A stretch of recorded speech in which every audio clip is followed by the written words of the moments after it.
ဒီလွှမ်းမိုးနိုင်တဲ့ရက်တန့်ခြင်းမနံကိုသူအသုံးပြုနိုင်မယ်ဆိုတာငါလုံးဝမေ့သွားခဲ့တာ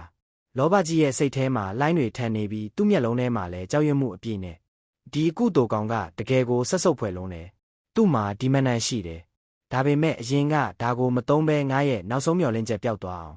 ငါရဲ့အစွမ်းထက်ဆုံးယတနာကိုထုတ်သုံးမဲ့အချိန်ထိစောင့်ပြီးမှသူအသုံးပြုလိုက်တာလောဘကြီးရဲ့ခန္ဓာကိုယ်နဲ့စိတ်ဝိညာဉ်ဟာအေးခဲနေပြီးသူတလက်မတောင်လှုပ်လို့မရတော့ဘူးဝန်လင်းနီးလာတာကိုပဲကြည့်နေရတော့တယ်အဲ့ဒီကျိုးပဲနေတဲ့ပန်းပုယုတ်ကဘာအော်ယာမှမပေးနိုင်တော့ဘူးလောဘကြီးရဲ့ညာဘက်မှာတိတ်တိတ်လေးလွင့်မျောနေတယ်ဝန်လင်းရှိကိုတိုးလာရင်သူ့ခန္ဓာကိုယ်ဟာတဖြည်းဖြည်းကျုံသွားတဲ့လောဘကြီးရှိရောက်တဲ့အခါသူဟာတာမန်လူအရွယ်စားပြန်ဖြစ်သွားပြီးသူကလောဘကြီးကိုဂယုမစိုက်ပဲကျိုးနေတဲ့ပန်းပုယုတ်ကိုဆွဲယူလိုက်တယ်ဝန်လင်းသူ့ရဲ့အစွမ်းထက်ဆုံးယတနာကိုယူသွားတာကိုမြင်လိုက်ရတဲ့အခါလောဘကြီးရဲ့နှလုံးသားထဲဓာတ်နဲ့ထိုးခံရတယ်လို့ခံစားလိုက်ရတယ်နာကျင်လုံးလို့သူ့ပါးဆက်ထောင်းကနေသွေးတွေစီးကျလာတယ်ဒါကယတနာတစ်ခုပ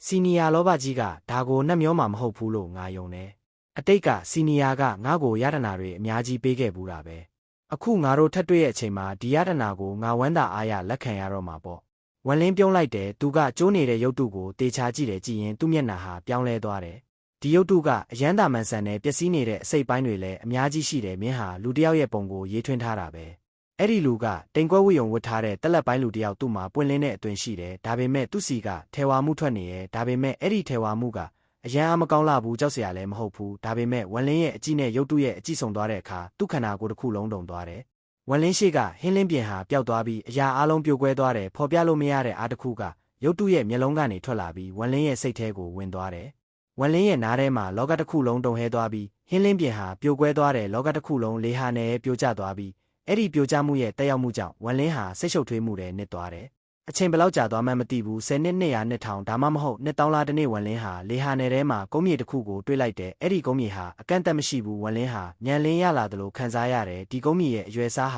ရှေးဟောင်းကျယ်ဖွဲ့စည်းထက်အဆက်ပေါင်းများစွာကြီးတယ်ဆိုတာသူခံစားမိတဲ့အတွင်းနဲ့အပြင်နေမြေနှစ်ခုပေါင်းရင်တောင်ဒီကုန်းမြေရဲ့အပုံတစ်တောင်းပုံတစ်ပုံလောက်ပဲရှိနိုင်မယ်သူ့စိတ်ထဲမှာမြင်ခဲ့ရတဲ့အရာအလုံးလွင့်ပြောက်သွားပြီးဗလာကင်းမဲ့သွားတဲ့ဝန်လင်းရဲ့ခန္ဓာကိုယ်တုံနေရင်သူနိုးလာတယ်ဟင်းလင်းပြင်ပဲလောကကလည်းအရင်လောကအတိုင်းပဲရှိနေတယ်လောဘကြီးရဲ့မျက်လုံးထဲမှာကြောက်ရွံ့မှုပြည့်နေပြီးရက်တန့်ခြင်းမနံကြောင့်မလုံနိုင်ဘူးဝန်လင်းကငြိမ်သက်စွာစဉ်းစားတယ်သူစောနာကစမ်းကြဲတဲ့အခြေအနေထဲမှာနှစ်ပေါင်းဘလောက်ကုန်သွားပါစေအရေးမကြီးဘူးဘာလို့ဆိုသူပြန်နိုးလာတဲ့အခါအဲ့ဒီအခြေအနေဟာစက္ကန့်ပိုင်းလောက်ပဲဖြစ်ခဲ့မှန်းသူသိလိုက်တယ်ဒါပုံရိပ်အောင်တစ်ခုဖြစ်ခဲ့တာလားဝန်လင်းစိတ်ရှုပ်ထွေးနေတယ်သူနားမလည်ဘူးဒါပေမဲ့စောနာကသူမြင်ခဲ့ရတဲ့အရာဟာသူ့စိတ်ထဲမှာနက်နက်ရှိုင်းရှိုင်းအမြင့်တွယ်သွားပြီးဒီမြင်ကွင်းကိုသူ့ဘဝမှာဘယ်တော့မှမေ့နိုင်တော့မှာမဟုတ်ဘူ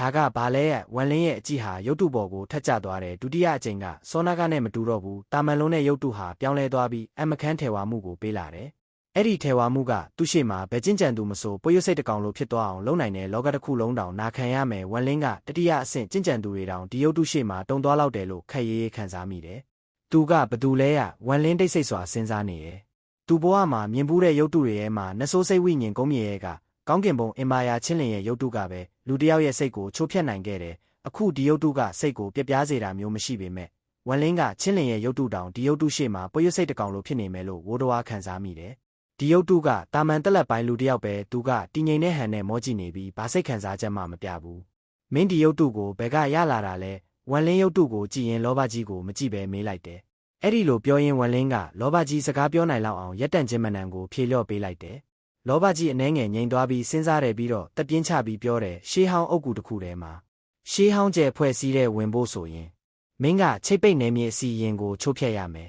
ဒါပေမဲ့မင်းရဲ့ကြင်ကြံမှုအစစ်နဲ့ဒါကိုချိုးဖျက်ဖို့မဖြစ်နိုင်ဘူးဒါဆိုမင်းဒီနေရာကိုဘလို့ရောက်လာတာလဲဝန်လင်းရဲ့အတန်ကအေးဆက်နေတဲ့အဲ့ဒီအတန်ကလောဘကြီးရဲ့စိတ်ထဲဝင်လာပြီးသူ့ခန္ဓာကိုယ်ကိုတုံသွားစေတယ်ရှေးဟောင်းအုပ်ကူတွေကဆိုတာဟုတ်တယ်ငါးရတနာတွေအားလုံးကအဲ့ဒီအုပ်ကူတွေကရခဲ့တာပဲလောဘကြီးကခုခံမှုကိုလက်လျော့လိုက်ပြီးသူအမှန်ပြောရင်အသက်ရှင်နိုင်မဲ့အခွင့်အရေးရှိမယ်ဆိုတာသူနားလည်တယ်သူရှိကလူကကြောက်စရာကောင်းပြီးဘယ်တော့မှတနာညာတာမှုမပြတ်တတ်မှန်းလဲသူသိတယ်သူဝန်လင်းရဲ့တန်တရားစိတ်ကိုမြင့်တင်ပြီးစိတ်ဝိညာဉ်ရှာဖွေမှုသုံးစေခဲ့ရင်သူမတည်ရင်တောင်ပုံမှန်စိတ်ကိုဆုံးရှုံးသွားနိုင်တယ်ဝန်လင်းရဲ့မျက်လုံးတွေတလက်လက်ဖြစ်လာပြီးလောဘကြီးကိုကြည့်ကဖြည်းဖြည်းပြောတယ်ဘာအုပ်ကူလဲအသေးစိတ်ရှင်းပြမင်းရဲ့စိတ်ဝိညာဉ်ကိုအတင်းရှာဖွေရအောင်ငါ့ကိုမတွန်းအားမပေးနဲ့လောဘကြီးကဘာကိုမှဖုံးမထားရဘူးသူကမြင်မြန်ပြောလိုက်တယ်လက်မြွေနဂါးလက်ထဲကလွတ်လာပြီးနောက်ငါမသေးခဲ့ဘူးဒါပေမဲ့လူသူကင်းတဲ့ကြောတစ်ခုမှပုံနေခဲ့တယ်မင်းလက်ထဲကနေရှောင်ရင်တန်ရာကိုကုသခဲ့တယ်အချိန်ကြာတော့မင်းကနောက်မလိုက်တော့မှန်းသိလိုက်တယ်မင်းကငါတေသွားပြီလို့ထင်သွားတယ်လို့ငါသဘောပေါက်တယ် အဲ့ဒီမှာစိတ်အေးသွားပြီးအဲ့ဒီကြုံပေါ်မှာပဲပြန်ကောင်းလာဖို့အာယုံစိုက်ခဲ့တယ်ပြီးတော့ထွက်လာဖို့ဆုံးဖြတ်လိုက်တယ်အဲ့ဒီအချိန်မှာမင်းအလုံးစုံကောင်းကင်မှာမရှိတော့ဘူးကျဲဖွဲ့စည်းတစ်ခုလုံးဗလာချင်းနေပြီးကျင့်ကြံသူတွေအများကြီးကစစ်ပွဲအတွက်မဟာမိတ်ကျဲဖွဲ့စည်းကိုရောက်နေကြတယ်ဒါကငါ့ကိုအခွင့်အရေးပေးလိုက်တာပဲငါတလျှောက်ဘေးကင်းခဲ့ပြီးမဟာမိတ်ကျဲဖွဲ့စည်းကိုလည်းပြန်မသွားကျင်တော့ဘူးလက်မြွေနဂါးကငါ့ကိုဝါမျိုးခဲ့တာကြောင့်အနံ့ဆိုးတစ်ခုငါခန္ဓာကိုယ်နဲ့စိတ်ဝိညာဉ်နဲ့ကတ်သွားတယ်ဒီအနံ့ကတကယ်ကိုတိမခံနိုင်လောက်အောင်ဆိုးတယ်ဒါကြောင့်ငါကျဲရီကြားမှာတွာလာရင်ဒီအနံ့ကိုဖယ်ရှားဖို့နင်းလန့်ရှာခဲ့တယ်နေ့ရက်တွေကုန်လွန်သွားပြီးနောက်ဆုံးလျက်စီးကောင်းကင်ဘုံနေမြေအရန်တားနာထိရောက်လာတယ်အဲ့ဒီမှာထူးဆန်းတဲ့ဝဲကားတော့တစ်ခုကိုတွေ့ခဲ့တယ်အဲ့ဒီဝဲကားတော့ကငါရှေ့မှာရုတ်တရက်ပေါ်လာတာပဲအဲ့ဒီကိုထူးဆန်းတယ်လို့ငါမထင်ခဲ့ဘူးငါဘဝမှာဒီထက်ထူးဆန်းတဲ့အရာတွေအများကြီးကြုံခဲ့ဘူးတာပဲအတိတ်မှာငါမျိုးတွေဖွဲ့တည်ခြင်းအစ်စ်မှရှိတော့ငါမရင်နိုင်တဲ့ရန်သူနဲ့ရင်ဆိုင်နေရချိန်မှာမိပြင်းဖို့တစ်ခုကောင်းကင်ကနေကျလာပြီးငါရန်သူကိုထိပြီးတေသွားစေခဲ့တယ်ဝမ်လင်းမျက်မှောင်ကျုပ်ပြီးပြောတယ်လိုရင်းကိုပြောလောဘကြီးရဲ့ခနာကိုယ်တုံသွားပြီးသူကမြ мян ပြောလိုက်တယ်အဲ့ဒီဝဲကတော့ပေါ်လာပြီးတဲ့နောက်ငါစိတ်ထဲမှာအားကောင်းတဲ့ခံစားချက်တစ်ခုပေါ်လာတယ်ဒီလိုခံစားမှုမျိုးငါအရင်ကတခါမှမရခဲ့ဘူးမိပြင်းဖို့ကောင်းကင်ကနေကျလာတော့ကတော့လက်မြွေနဂါးကိုတွေ့တော့ကတော့ဒီလိုမခံစားခဲ့ရဘူးသူအဲ့ဒီလိုပြောလိုက်တာနဲ့ဝမ်လင်းမျက်မှောင်ကျုပ်သွားတာကိုမြင်လိုက်တဲ့လောဘကြီးရဲ့စိတ်ထဲတုန်သွားပြီးအချိန်ဖြုံးတာကိုရက်လိုက်တယ်ငါအဲ့ဒီဝဲကတော့တဲကိုချက်ချင်းဝင်လိုက်တယ်ဝင်ပြီးတာနဲ့ဝဲကတော့ပျောက်သွားတယ်ပြီးတော့အသက်ရှူချိန်3ချိန်လောက်ကြာတော့ထပ်ပေါ်လာတယ်ဝမ်လင်းရဲ့မျက်လုံးတွေလက်ခနဲဖြစ်သွားပြီးတဖြည်းဖြည်းအေးဆက်လာတယ်သူကလောဘကြီးကိုစိုက်ကြည့်ပြီးဖြည်းဖြည်းပြောတယ်ဒါဆိုဒီဝဲကတော့ကမင်းအတွက်အထူးတလဲပွင့်ပေးတာပေါ့လောဘကြီးရဲ့မျက်နှာဟာပြောင်းသွားပြီးမြ мян ပြောတယ်ငါမလိမ်ဘူးငါပြောတာအားလုံးအမှန်ပဲမင်းငါကိုမယုံတာငါသိတယ်ဒါပေမဲ့ဒါကအမှန်တရားပဲဒီလိုဖြစ်တာငါအတွက်တစ်ချိန်တည်းလည်းမဟုတ်ဘူးငါအသက်8နှစ်တုန်းကရွာမှာကစားရင်းအဝါရောင်အစီနှစ်ကိုရှာတွေ့ခဲ့တယ်တောင်ဆုံးကနေပြုတ်ကြတော့ကလည်းရှေးဟောင်းမိုးကြိုးနဂါးကိုရခဲ့တယ်မိပြင်းဖို့လည်းကောင်းကင်ကနေပြုတ်ကျလာပြီးငါရန်သူကိုတက်ပေးခဲ့တယ်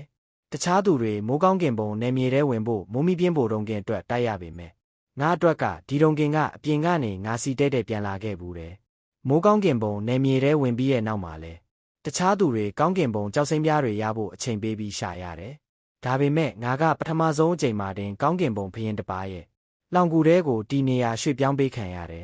်လောဘကြီးကဝမ်လင်းသူ့ကိုမယုံမာကြောက်နေတယ်ဒါတွေအကုန်လင်ညာမဟုတ်ပဲအမှန်ဖြစ်နေတာကိုသူသိတယ်တခါတလေဒီလိုအဖြစ်တစ်နှစ်တွေကိုသူကိုယ်တိုင်တောင်မယုံနိုင်ဖြစ်ရတယ်ဝမ်လင်းကလောဘကြီးရဲ့ရှင်းပြချက်ကိုကြားဖြတ်ပြီးပြောတယ်ဆက်ပြောမင်းအဲ့ဒီဝဲကတော့တယ်ဝင်လာပြီးနောက်ဘာမြင်ခဲ့လဲအဲ့ဒီဝဲကတော့ကလောကတစ်ခုလိုပဲအရန်ပရန်ပါတာနေပြီးဟင်းလင်းပြင်အကြောင်းတွေနဲ့ပြည့်နေတယ်မရေမတွက်နိုင်တဲ့လွင့်မျောနေတဲ့ကြောက်တုံးပိုင်းစာကြီးတွေလည်းအပြည့်ပဲအတွင်းနဲ့ပိုင်းကမြူတွေနဲ့ဝန်းရံထားလို့ငါရှင်းရှင်းလင်းလင်းမမြင်နိုင်ခဲ့ဘူးအဲ့ဒီနေရာမှာထွက်ပေါက်ကိုလည်းငါမတွေ့ခဲ့ဘူးငါအဲ့ဒီမှာနှစ်ပေါင်းရာချီပိတ်မိနေခဲ့တယ်တေချင်းအော်ရာကအရန်ပြင်းထန်လုံးလို့ငါလေးလာမှုအရာအဲ့ဒီနေရာကအုတ်ကူတစ်ခုဖြစ်မယ်လို့ယူဆခဲ့တယ်ငါကြောက်တုံးကြီးတစ်ခုပေါ်မှာအေယာမဥခေါင်းတစ်ခုကိုမြင်ခဲ့တယ်အဲ့ဒီဥခေါင်းကပေ1000လောက်ရှိပြီးအရန်ကြမ်းကြုတ်တယ်မျက်ခုံးနှစ်ခုကြားမှာကျယ်တွေရှိတယ်ငါအင်မာယာမီးပြင်းဖို့ကိုအဲ့ဒီနေရာမှာတွေ့ခဲ့တာပူဇော်သလိုအမွှေးတိုင်အငွေ့တွေလောင်နေတာလည်းရှိတယ်ငါတွင်းဘက်ကိုပိုဝင်လာတော့နောက်ထပ်ဥကောင်းတွေထပ်တွေ့တယ်ဒီဥကောင်းတွေကအားကောင်းတဲ့မကြေမနက်ဖြစ်မှုနောက်ဆန်တင်းမှုတွေနဲ့ပြည့်နေတယ်တချို့ကချိုတစ်ခုတချို့ကနှစ်ခုရှိတယ်အချို့ရှေ့မှာယတနာတွေရှိနေတယ်လောဘကြီးအဲ့ဒီအဖြစ်တစ်နှစ်ကိုပြန်တွေးမိရင်သူ့မျက်လုံးထဲမှာထိတ်လန့်မှုအရေးအမြတ်ပေါ်နေတယ်ကျိုးပဲ့နေတဲ့ရုပ်တုနဲ့ရှေးဟောင်းတစ်သားစိတ်ဝိညာဉ်ကလွဲရင်ငါယတနာအားလုံးကိုအဲ့ဒီဥကောင်းတွေစီကရခဲ့တာဒါပေမဲ့ငါအဲ့ဒီမှာနှစ်တရာရှိနေတော့အစုံနားမှာပဲဂယုတစိုက်သွားခဲ့တယ်အတွင်းဘက်ကိုဝင်ဖို့မဝမ်းခဲ့ဘူးဒါကြောင့်အတွင်းထဲမှာဘာရှိလဲငါမသိခဲ့ဘူးတနေ့ငါကြောက်တုံးကြီးနှစ်ခုကြားမှာသွားနေရင်ဟင်းလင်းပြင်အကြောင်းကြီးတစ်ခုနဲ့ကြုံခဲ့တယ်ငါကျင့်ကြံမှုအစစ်နဲ့ဆိုတေးမယ်ဆိုတာတန်တရားမရှိဘူးဒါကြောင့်နောက်ဆုတ်ရင်အတွင်းဘက်နေရာကိုရောက်သွားခဲ့တယ်အတွင်းဘက်အစုံနားရောက်တဲ့အခါအဘက်ဘက်ကထွက်လာတဲ့အော်တန်တစ်ခုကိုကြားလိုက်တယ်အဲ့ဒီအတန်ကငါခန္ဓာကိုယ်ကိုတုံရင်စေပြီးငါစိတ်ဝိညာဉ်ကိုပါလှုပ်ခတ်စေတယ်အဲ့ဒီနေရာမှာဂယုမဆိုင်ပဲမလှုပ်ရဲခဲ့ဘူးနှစ်အနှဲငယ်ကြာမှလှုပ်ရှားဝန့်လာတယ်ဒီကနေထွက်ပြီးအပြင်ဘက်အဆုံးကိုပြန်ကျင်ခဲ့တယ်ဒီအတွင်းဘက်နေရာကငါမသွားနိုင်တဲ့နေရာလို့ခံစားမိတယ်တည်သွားနိုင်တယ်လို့လည်းထင်မိတယ်ဒါပေမဲ့ထွက်ချင်ရုံရှိသေးမုန်တိုင်းတစ်ခုကရိုက်ခတ်လာပြီးဒဏ်ရာပြင်းထန်ရပြီးမိသွားခဲ့တယ်နိုးလာတော့ငါဘေးမှာကြီးမားတဲ့6တွေ့ရောအုပ်တစ်ခုရှိနေပြီအဲ့ဒီတော့အုပ်ကအရန်ကြီးတဲ့အဆုံးကိုမမြင်နိုင်ဘူးငါနဲ့ဖျားအာယုံနဲ့တောင်ဒီနေရာကိုမချုံမှုမိဘူးတစ်ပင်တွေအားလုံး6တွေ့နေပြီးတရက်တောင်မရှိခဲ့ဘူး ငါကြောက်ကြောက်နဲ့အဲ့ဒီတောအုပ်ထဲမှာသွားနေခဲ့တယ်နှစ်ပေါင်းဘလောက်ကြာမှန်းမသိပြီးမှမတွေးကြောက်သေးတဲ့တစ်ပင်တစ်ပင်ကိုတွေးလိုက်တယ်အဲ့ဒီတစ်ပင်ပေါ်မှာအဝါရောင်တရက်တရက်တည်းရှိနေတယ်ဒါကအဲ့ဒီတောအုပ်ထဲမှာငါပထမဆုံးမြင်တဲ့တရက်ပဲအဲ့ဒီတရက်ကိုယူလာခဲ့တယ်မတွေးကြောက်သေးတဲ့အဲ့ဒီတစ်ပင်ကိုလည်းငါးတိုလောင်အိတ်ထဲထည့်လာခဲ့တယ်ဒီလိုစမ်းကြဲတဲ့တောအုပ်ကဘယ်မှာရှိတာလဲငါမသိဘူးငါရှေ့ကိုပဲဆက်သွားမိတယ်နှစ်ပေါင်းထောင်ချီကုန်သွားသလိုခံစားရတယ်ရှေ့ဆက်သွားလေ၆သွေးမှုပိုဆိုးလာလေပဲနောက်ဆုံးထိလိုက်တာနဲ့တစ်ပင်တွေအမုံဖြစ်သွားတယ်ဒီနေ့ငါဒီတော့အုပ်ရဲ့အလဲကိုရောက်လာတယ်အဲ့ဒီကဗဟိုချက်ဖြစ်မယ်လို့ယုံကြည်တယ်အဲ့ဒီမှာရုပ်တုတစ်ခုကိုမြင်လိုက်တယ်အဲ့ဒီအချိန်ဒီရုပ်တုကြောင့်ပဲဒီအဆုံးမရှိတဲ့တောအုပ်၆သွေးသွားတာလို့ခံစားမိတယ်ဒီရုပ်တုကယတနာတစ်ခုလို့ခံစားမိတယ်ငါဒီရုပ်တုကိုကောက်ယူလိုက်တဲ့အခါဝဲကတော့တစ်ခုပေါ်လာတယ်အဲ့ဒီဝဲကတော့ကငါ့ကိုဒီနေရာကိုပို့ခဲ့တဲ့ဝဲကတော့နဲ့တူတယ်ငါပျော်သွားပြီးအဲ့ဒီဝဲကတော့တဲကိုတန်းဝင်လိုက်တယ်ထွက်လာပြီးနောက်ငါတစိမ့်ကျဲဖွဲ့စည်းမှရောက်နေပြီနောက်မှဒီနေရာကပြင်ပနယ်မြေဆိုတာသိလာတယ်လောဘကြီးစကားပြီးတော့ဝမ်လင်းကိုကြည့်တယ်ဝမ်လင်းမျက်မှောင်ကျုပ်ပြီးစဉ်းစားနေရဲ့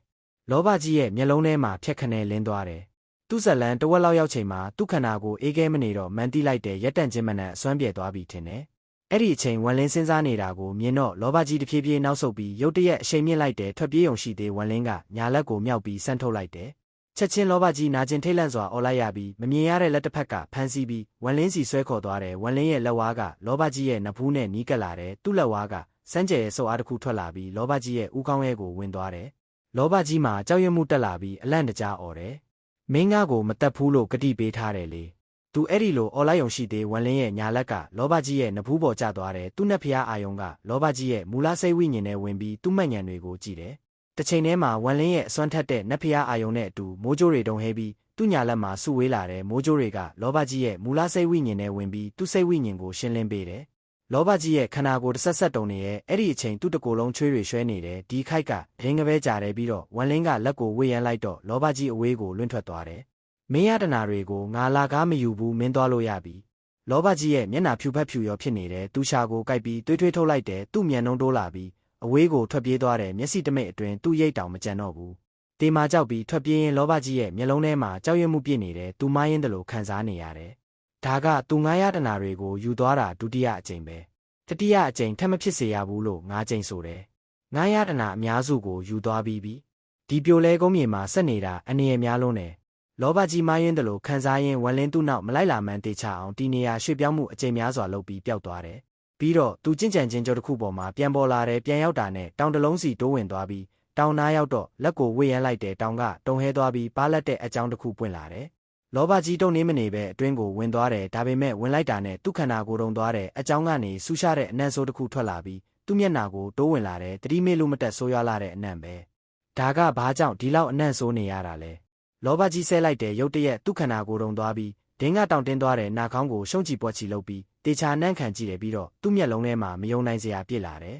ငါခန္ဓာကိုယ်ပေါ်ကအနံ့ဆိုးပြောက်သွားပြီးငါနံ့အာယုံတောင်ပြန်ရလာပြီအရင်ကဆိုဒီလောင်ကူရဲ့အနံ့ကိုမရခဲ့ဘူးလောဘကြီးရဲ့မျက်လုံးထဲမှာပျော်ရွှင်မှုပြည့်သွားတယ်နှစ်ပေါင်းရာချီသူ့ခန္ဓာကိုယ်ကအနံ့ဆိုးကိုဖယ်ဖို့အားစိုက်ခဲ့ရတာဝမ်လင်းနဲ့တွေ့ပြီးရှေးဟောင်းကင်းမီကောက်လောင်းကိုရဖို့အခွင့်အရေးလက်လွတ်လိုက်ရပြီးနောက်မျောလင်းချက်ပါမဲ့သွားခဲ့တယ်ဒါပေမဲ့အခုအဲ့ဒီအနံ့ဆိုးကသူ့ဘာသာသူမထင်မှတ်ပဲပျောက်သွားပြီငါမင်းရတနာတွေကိုအလာကားမယူဘူးမင်းသွားလို့ရပြီလောဘကြီးထွက်မလာခင်ဝမ်လင်းပြောခဲ့တဲ့စကားတွေကိုပြန်တတိယလိုက်တယ်သူစိတ်ရှုပ်ထွေးသွားတယ်လောဘကြီးထွက်သွားပြီးနောက်ဝမ်လင်းကကင်းမီကောက်နဲ့ကလန်ကိုပြန်လာခဲ့တယ်လောဘကြီးကသူ့ထက်အရင်အတွင်းနယ်မြေကနေထွက်လာပြီးသူ့အတွက်ရတနာများစွာဆူဆောင်းပေးခဲ့တယ်လောဘကြီးရဲ့ရတနာတွေရပြီးနောက်မွေးရမြေကတစုံတယောက်နဲ့တွေ့ရတဲ့ပျော်ရွှင်မှုပါထပ်ပေါင်းလိုက်ရင်ဝမ်လင်းကသူ့ကိုဘယ်လိုလုပ်တတ်နိုင်ပါမလဲဒီလောဘကြီးကငါအတွက်ကံကောင်းစေတဲ့ကျဲပဲငါသူ့ကိုမတက်ဘူးသူ့ကိုလွတ်ပေးရမယ်ပြီးမှတတိယအကြိမ်ထပ်တွေ့ဖို့သူ့ကိုရှာမယ်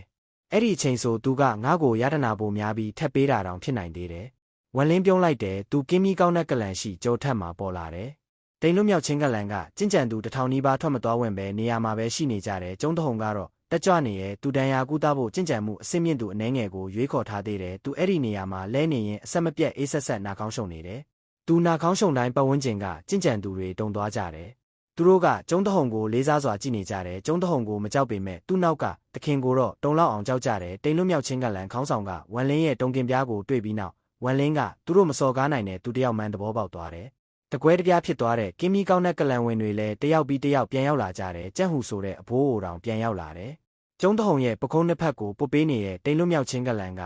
မျိုးသမီးကျင့်ကြံသူနှစ်ယောက်လည်းရှိတယ်သူတက်တောင့်တက်တာခံစားနေရတယ်သူမောက်မာစွာပြောတယ်ငါမင်းတို့အားလုံးကိုပြောခဲ့ပြီးပြီဒါပေမဲ့မင်းတို့ကငါ့ကိုမယုံဘူးမင်းတို့မျက်လုံးတွေဘယ်မှာအသုံးကြလဲမင်းတို့ရဲ့ကျင့်ကြံမှုအဆင့်လောက်ကိုငါသခင်မပြောနဲ့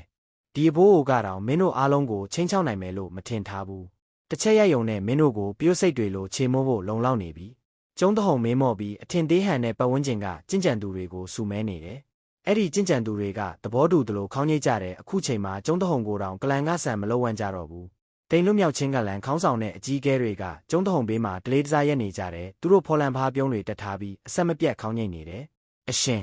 ကျေးဇူးပြုပြီးငါတို့ကိုခွင့်လွှတ်ပေးပါငါတကယ်အရှင်ရဲ့နောက်ခံကိုမတီးခဲ့မိတာပါအရှင်ကငါတို့အတွက်အကောင်းပြောပေးမယ်လို့မျှော်လင့်ပါတယ်အဲ့ဒီလိုဆိုငါတင့်ကိုရက်ရောတဲ့လက်ဆောင်တစ်ခုပေးပါမယ်တိမ်လွတ်မြောက်ခြင်းကလန်ခေါင်းဆောင်ရဲ့စိတ်ထဲမှာခါးသီးစွာခံစားနေရတယ်သူကျင့်ကြံမှုအဆင့်ကမြင့်မားတာထင်ရှားတဲ့ကျုံးတဟုံကိုလက်ညှိုးတစ်ချောင်းနဲ့တောင်တတ်နိုင်တယ်ဒါပေမဲ့အခုသူဂယုတစိုက်ကပ်ဖားနေရတယ်ကျုံးတဟုံကအမျိုးသမီးကျင့်ကြံသူနှစ်ယောက်ကနှိပ်ပေးနေတာကြောင့်တက်တောင့်တက်တာဖြစ်နေတယ်သူအေးဆက်ဆက်နာခေါင်းရှုံပြီးဝင်းထဲမောက်မာစွာပြောတယ်မင်းမားကိုသဘောပေါက်ရင်ငါမင်းကိုတစ်ကြိမ်အခွင့်ရေးပေးလိုက်မယ်ဒါပေမဲ့တိမ်လွတ်မြောက်ခြင်းကလန်ခေါင်းဆောင်ကရှေ့ကိုခြေလန်းနှဲငယ်တိုးလာပြီးညာလက်ကိုဝေ့ရန်ကကြောက်စိမ့်ပလင်းတစ်လုံးထုတ်လိုက်တယ်သူ့စိတ်နှလုံးနာကျင်နေတယ်ဒါပေမဲ့အန်ကျိတ်ပြီးအဲ့ဒီပလင်းကိုကန့်လန့်လိုက်တယ်ဒါကလက်ဆောင်လေးပါအရှင်လက်ခံမယ်လို့မျှော်လင့်ပါတယ်ကျုံးတဟုံကအဲ့ဒီပလင်းကိုလမ်းယူပြီးကြည့်တယ်သူ့မျက်လုံးထဲမှာပျော်ရွှင်ဟန်ပေါ်လာပြီးဘင်းကိုတင်လိုက်ကချောင်းဟန်ပြီးပြောတယ်ဒီအဘိုးကိုစူးစမ်းပေးမယ်အဲ့ဒီအချိန်ကောင်းကင်မှာလိုင်းကရက်တွေပေါ်လာပြီးဝမ်လင်းလန်းထွက်လာတယ်သူလန်းထွက်လာတော့ကျုံးတဟုံရဲ့အမူအရာပြောင်းသွားတယ်ရုတ်တရက်ထက်လိုက်ပြီးနှင်းမဆိုးသလိုသူ့နောက်ကအမျိုးသမီးကျင့်ကြံသူကိုတွန်းထုတ်လိုက်သေးတယ်သခင်ကိုကြိုဆိုပါတယ်သခင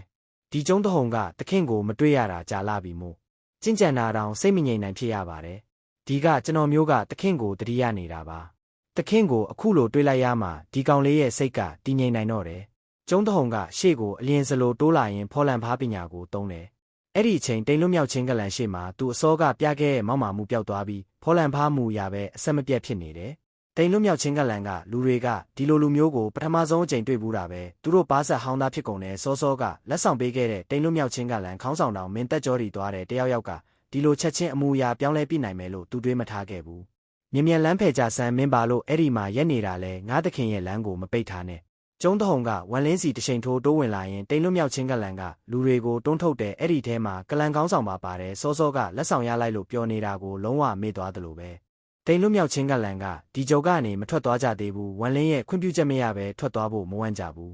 ဝမ်လင်းပြန်ရောက်လာပြီးနောက်သူကလောင်ကူကြီးတစ်ခုဖန်တီးပြီးတကားပိတ်ကျင့်ကြံဖို့စတင်တဲ့လောင်ကူပတ်လည်ကီလိုမီတာ90အတွင်းဘယ်သူမှဝင်မလာနိုင်အောင်အတားအဆီးတွေချထားတယ်ကီမီကောင်းတဲ့ကလန်ကအမြင့်ဆုံးအဆင့်တန်းမှာရှိတယ်ဒါကြောင့်သူတို့ကဝမ်လင်းရဲ့လောင်ကူနဲ့အနီးဆုံးနေရာကိုတင်ထားတယ်တိမ်လွတ်မြောက်ခြင်းကလန်ကတော့ကုယာကယ်ယာမဲ့ဖြစ်ပြီးအနီးနားမှာပဲယာယီထိုင်ချနေကြတယ်ကျုံးတဟုံကတော့အယမ်းမောက်မာနေတယ်သူကကလန်နှစ်ခုကြားသွာလာခြင်းတလို့သွာလာနေတယ်လူတိုင်းရဲ့အာယုံဆိုင်မှုခံရတဲ့ပျော်ရွှင်မှုကသူပြန့်ကျဲမိုးကြိုးကလန်မှာမရခဲ့တဲ့အရာမဟုတ်လားလောင်ကူထဲမှာဝမ်လင်းထိုင်ပြီးစဉ်းစားနေတဲ့အစောပိုင်းတုန်းကတမန်တော်မထွက်သွားခင်သူ့ကိုလာမဲ့3လအတွင်းအရေးကြီးတဲ့အခမ်းအနားတစ်ခုရှိတယ်လို့ပြောခဲ့တယ်အဲ့ဒီနေ့မှာပြိုလဲကြီးကဲတွေရဲ့ဖွဲ့စည်းပုံကိုပြန်ပြင်ဆင်မယ်အချို့ကသူတို့ရဲ့အဆင့်တန်းကိုထိန်းထားနိုင်မဲ့အချို့ကတော့တခြားလူတွေရဲ့အစားထိုးတာခံရလိမ့်မယ်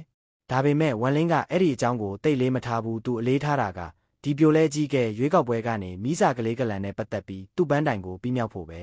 ဒီချက်ကတော့ခြာခင်းထားပြီးပြီဝမ်လင်းရဲ့မျက်လုံးဖြတ်ခနဲဖြစ်သွားတယ်ပြီးတော့မျက်လုံးမိတ်ပြီးသူ့နက်ဖျားအာယုံကိုဖြတ်နေသူ့နက်ဖျားအာယုံကဖြည်းဖြည်းချင်းလောကနဲ့တသားတည်းပေါင်းဆက်သွားတယ်အချိန်နှဲငယ်ကြာပြီးနောက်ဝမ်လင်းကအကွာဝေးတစ်ခုကနေပိုဝေးသွားနေတဲ့သူနဲ့ရင်းနှီးတဲ့ခံစားချက်တစ်ခုကိုသတိပြုမိတယ်ပြိုလဲကုန်းမြေရဲ့အပြင်ဘက်ဟင်းလင်းပြင်ထဲမှာမိစာကလေးကလန်ဝင်3ယောက်ကအဝေးကိုပြန်တန်းနေကြတယ်သူတို့တဲကတယောက်ကတက်လက်ပိုင်းရွယ်သူကမျက်ခုံးနှစ်ခုကြားကအမတ်အသားကိုထိလိုက်တယ်သူ့မျက်လုံးကနေထူးဆန်းတဲ့အလင်းတစ်ခုထွက်လာတယ်အကြီးကဲကငါ့ကိုဆေးလုံးရဲကထုတ်ထားတဲ့သွေးကိုကလန်ကိုပြန်ပေးခိုင်းတယ်ဒီကိစ္စကငါတို့ကလန်အတွက်အရန်ရေးကြီးတယ်ဒါကြောင့်ငါတို့ဘာမှမမာရဘူးအကြီးကဲရဲ့ထင်မြင်ချက်မှန်ခဲ့ရင်ကလန်ခေါင်းဆောင်တဲ့အကြီးကဲတွေဒါကိုမြင်ပြီးရင်သူတို့အမိန့်တွေထပ်ပေးလာမယ်ဆိုတာတေချာတယ်အဲ့ဒီလူရဲ့မျက်လုံးထဲမှာစိတ်ပိုင်းဖြတ်မှုပြည့်နေတယ်သူနဲ့ဘေးက2ယောက်ကမြင်မြန်ပြန်တန်းပြီးအကွာဝေးတစ်ခုစီပျောက်သွားတယ်ဝမ်လင်းမျက်လုံးဖွင့်လိုက်တယ်သူ့နက်ဖျားအာယုံကိုပြန်ရုပ်တယ်သူ့မျက်နှာမှာလောင်ပြောင်ဟန်ပေါ်လာတယ်အဲ့ဒီသွေးကမြင်မာတဲ့အပူချိန်ရှိပြီးမီးနှစ်တာရရဲ့အရေးမြတ်ပါတယ်သူ့ကိုယ်ပိုင်သွေးမှလွဲရင်ဒီသွေးကိုဘာကမှအစားထိုးလို့မရဘူးဒါကြောင့်ဝမ်လင်းကသူ့ကိုယ်ပိုင်သွေးနဲ့ချိတ်ဆက်မှုကိုသုံးပြီးဆေးလုံးရဲကသွေးရဲ့ဒီနေရာကိုအကြမ်းဖြင့်ရှာနိုင်တယ်ဒီနှစ်တာရအမြင့်တန်းကမိစာကလေးကလန်ကိုရောက်သွားတာနဲ့လိုင်းထန်လိမ့်မယ် အဲ့ဒီအခါသူတို့ရဲ့မီးနှစ်တာရကိုရဖို့ငါစီစဉ်အောင်မြင်နိုင်လောက်ပြီဒီသွေးကိုအခုသွားဖို့နေကြပြီဆိုတော့ငါလည်းဒုတိယခြေလမ်းအတွက်ကြိုပြင်ထားရမယ်ဝန်လင်းရဲ့မျက်လုံးတလက်လက်ဖြစ်နေတယ်တုံမမှုအရေးမြွက်လည်းရှိတယ်သူညာလက်ကိုဝေယမ်းလိုက်တော့ဟင်းလင်းပြင်အကြောင်းတစ်ခုပေါ်လာတယ်အကြောင်းပေါ်လာတာနဲ့အတွင်းကခောက်အုပ်အော်မီတန်တစ်ခုထွက်လာတယ်အဲ့ဒီအော်တန်ကဝမ်းနေမှုနဲ့ပြည့်နေပြီးကြားရသူတိုင်းရဲ့စိတ်နှလုံးကိုတုံရင်သွားစေနိုင်တယ်ဘိုးဘိုးရှုဒီကောင်လေးပြောင်ကမားမှန်းတိပါပြီဘိုးဘိုးရှုကျေးဇူးပြုပြီးဒီကောင်လေးပြောင်ကိုလွတ်ပေးပါ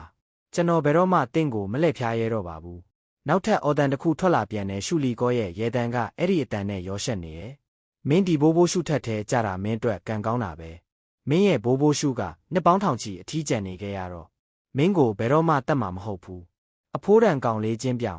်မင်းစိတ်ချနေပါဘိုးဘိုးရှုကမင်းကိုတိတ်နာအောင်မလုပ်ပါဘူးထိတ်လန့်နာကျင်စွာအော်တန်တွေစူညံမဲ့တင်ထက်နေရဲ့ဝန်လင်းမျက်မှောင်ကျုပ်ပြီးချောင်းဟန့်လိုက်တယ်သူ့ချောင်းဟန့်တန်ကတိုးလောင်နေရလို့ထဲကျသွားတော့အော်တန်တွေတုံးခနဲရက်သွားတယ်ခဏအကြာမှာရှုလီကောရဲ့စိတ်လှုပ်ရှားတဲ့အတန်ထွက်လာပြီးသူတိုးလောင်နေရလို့ကနေအလင်းစလိုပြန်ထွက်လာတယ်ရှုလီကောကလူတယောက်ကိုကင်ထားသေးတယ်အဲ့ဒီလူရဲ့အဝတ်စားတွေစုပ်ပြက်နေပြီးတိုက်ခိုက်ခံထားရတယ်လို့ဖြစ်နေတယ်သူ့မျက်လုံးထဲမှာထိတ်လန့်မှုကြီးစိုးနေတဲ့ရှုလီကောကသူ့ကိုကင်ထားရင်းဝန်လင်းရှေ့မှာပေါ်လာတယ်တခင်တင်ပါအကူညီလိုအပ်လို့လေဒီကောင်လေးကကောင်းကောင်းလှုပ်ဆောင်ပေးမှာပါပြန်ကျဲမိုးကြိုးကလန်နှုံးကလိုမဖြစ်စေရပါဘူးရှုလီကောကလျိုချင်းပြောင်ကိုဘေးကိုပစ်ထည့်ပြီးလက်နှစ်ဖက်ကိုပုတ်တက်လိုက်တယ်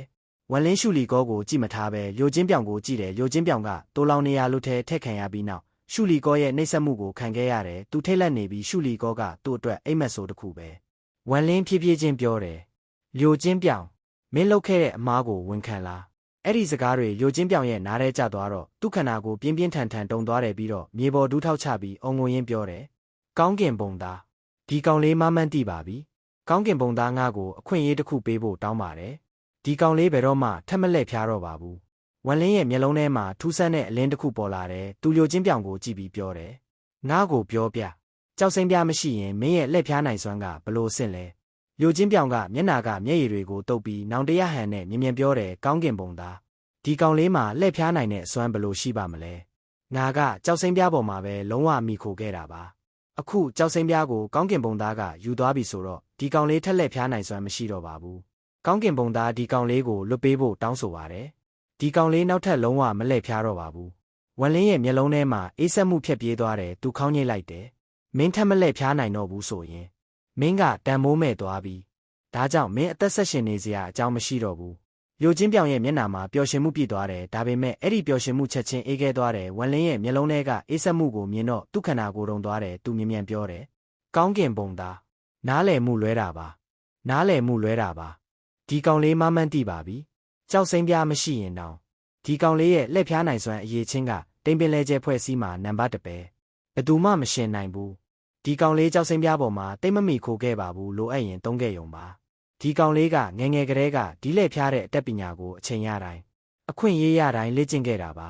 ကျွန်တော်ကလက်ဖျားမှုမှာဆရာတဆူပါအိုးငါ့ကိုပြောစမ်းပါဦးမင်းရဲ့လက်ဖျားမှုအပေါ်နားလည်မှုကဘာလဲဝန်လင်းကညာလက်ညိုးကိုဒူးကောင်းပေါ်မှာညင်သာစွာတထောက်တောက်လုံနေရဲ့သူ့အတန်ကတည်ငြိမ်ပေမဲ့အဲ့ဒီအပြုတ်မှုကလျိုချင်းပြောင်ရဲ့စိတ်နှလုံးကိုထူရိုက်နေတယ်လို့ပဲတကယ်တော့လက်ဖျားမှုကအမှန်တရားနဲ့လူတွေကိုလှည့်စားတာပဲတေချာတဲ့ရည်ရွယ်ချက်တစ်ခုကိုအောင်မြင်ဖို့ဖန်တီးနိုင်စွမ်းနေလန့်လွဲခြင်းဒါမှမဟုတ်ကြိုခံမှန်းခြင်းတွေရှိရမယ်လိုအပ်ရင်ပုံဖြတ်နိုင်စွမ်းလည်းရှိရမယ်ကိုယ်တိုင်လည်းကိုပြောတဲ့အချက်ကိုယုံကြည်နေရမယ်ဒါမှသူများကိုအယူလုံးနိုင်မှာလျိုချင်းပြောင်ကဝန်လင်းကိုကြည်ရင်တတိထားနေတယ်ဝန်လင်းခေါင်းညိတ်တာကိုမြင်မှစိတ်သက်သာရာရသွားတယ်ကျွန်တော်လေ့လာခဲ့တဲ့လက်ဖျားမှုအတတ်ပညာမှာနယ်ပယ်3ခုရှိတယ်ပထမကတခြားလူတွေကိုလှည့်စားဖို့ဒုတိယကကိုလှည့်ဖျားနိုင်ဖို့တတိယကမြန်လင်းပဲဥပမာတောင်ကိုတောင်ဖြစ်မြင်တာတောင်ကိုတောင်မဟုတ်ဘူးလို့မြင်နိုင်တာပဲအခြေခံကိုပြန်သွားရင်ဒီအဆင့်ကပထမအဆင့်နဲ့ဆင်တယ်ဒီနယ်ပယ်3ခုကရိုးရှင်းတယ်လို့ထင်ရပေမဲ့လူများစုကပထမအဆင့်မှာပဲတနေကြတယ်သူတို့ကသူတို့စကားကိုသူတို့မယုံပဲလှည့်စားဖို့ပဲတည်တယ်သူတို့ရဲ့အရေးချင်းကပေါ်တန်လာတယ်လျိုချင်းပြောင်စိတ်သက်သာရာရသွားပြီဒါပေမဲ့သူတတိထားနေစေပဲလှည့်ဖျားတာကိုနားလည်မှုအဆင့်တစ်ခုရောက်မှလူတစ်ယောက်ကဒုတိယနယ်ပယ်ဖြစ်တဲ့ကိုလှည့်ဖျားနိုင်တဲ့အဆင့်ကိုရောက်နိုင်မယ်ဘယ်နည်းလမ်းကိုသုံးပါစေသူများကိုလှည့်စားတဲ့အရာကိုအစစ်အမှန်လို့ကိုယ်တိုင်လည်းယုံကြည်ထားရမယ်လျိုချင်းပြောင်ကသူ့လက်ရှိအခြေအနေကိုမေ့သွားပုံရတယ်သူအလေးနဲ့ဖြစ်လာတယ်ဒီအဆင့်ကိုရောက်တဲ့တခြားသူတွေလည်းရှိတယ်ငါတို့တွေ့ဆုံတိုင်းတာအိုကိုဆွေးနွေးပြီးနည်းလမ်းတွေရှင်းကြတယ်ဒါပေမဲ့ငါနဲ့တွေ့ဆုံခဲ့တဲ့လူများစုကဒုတိယအဆင့်ကိုတက်ဖို့မဝမ်းကြတာများတယ်တ ကယ်တော့ဒုတိယအဆင့်ကငါတို့အတွက်အနေရများဆုံးပဲအနေရကငါတို့ကိုယ်တိုင်ကနေထွက်လာတာငါတို့ကိုလုံးဝလှည့်စားနိုင်တဲ့အချိန်ကြရင်ငါတို့မေ့ပြောက်သွားနိုင်တယ်လူကောင်းတစ်ယောက်ဖြစ်သွားနိုင်တယ်လို့လူဆိုးဒါမှမဟုတ်အယူလဲဖြစ်သွားနိုင်တယ်လှည့်ဖျားခြင်းရဲ့ဒုတိယအဆင့်မှာအချိန်ကြာကြီးတနေရဲ့စီနီယာတချို့လည်းရှိတယ်သူတို့ကသူတို့ကိုမေ့သွားခဲ့ကြတယ်သူတို့အကြောင်းတွေးမိတိုင်းစိတ်ထဲမှာဝမ်းနည်းမိတယ်ဝမ်းနည်းဖို့ကောင်းတယ်နှက်မျောဖို့ကောင်းတယ်မျိုးချင်းပြောင်ကသူ့လက်ရှိအခြေအနေကိုမေ့သွားပြီးသူ့စကားလုံးတွေမှာဆွဲဆောင်မှုတစ်ခုပါနေတဲ့အဲ့ဒီအဖြစ်ကရှုလီကောကိုပါဆက်ဟောင်းသားဖြစ်သွားစေတယ်သူလောင်ပြောင်လိုက်တယ်မင်းကလူလိန်တယောက်မဟုတ်ဘူးလားဒါကိုမင်းကကြင်ကြံခြင်းလိုမျိုးပြောနေရှုလီကောရဲ့စကားမဆုံးခင်မှာပဲမျိုးချင်းပြောင်ကရုတ်တရက်ထည့်ပြီးသူ့ကိုတစ်ချက်ကြည့်လိုက်တယ်သူ့မျက်လုံးထဲမှာဂုံယူမှုနဲ့မန်ဝဲမှုပါနေတဲ့အထီးကျန်မှုအငွေ့သက်လည်းရှိတယ်အဲ့ဒီအထီးကျန်မှုကထိတ်ဆုံးမှာရက်နေတဲ့တစုံတယောက်စီကထွက်လာတတ်တဲ့အရာမျိုးပဲမောက်မာတဲ့ကောင်လေးတယောက်ကဒီအဘိုးအိုရဲ့နှလုံးသားကိုဘလို့လုံနားလည်နိုင်မှာလဲဒီအဘိုးအိုကအသက်၄နှစ်မှာစပြီးလိန်တက်ခဲ့ပြီးတေမျိုးတယောက်ဖြစ်နေတုံးတောင်အခြေခံဒီဆောက်ခြင်းအဆင့်ကျင့်ကြံသူတယောက်ကိုလှည့်ဖျားဝမ်းခဲ့တယ်အသက်16နှစ်ပြည့်ပြီးမှအကြီးတစ်ချက်နဲ့လူတွေရဲ့စိတ်နှလုံးကိုဖတ်နိုင်ခဲ့တယ်အဲ့ဒီအချိန်ကစပြီးငါကောင်းကင်နဲ့မြေကြီးကြားမှာရှောက်လန်းလာပြီးလှည့်ဖျားခြင်းပညာရဲ့အကန့်အသတ်ကိုလိုက်ရှာခဲ့တယ်ဒီလောကကြီးကကျယ်တယ်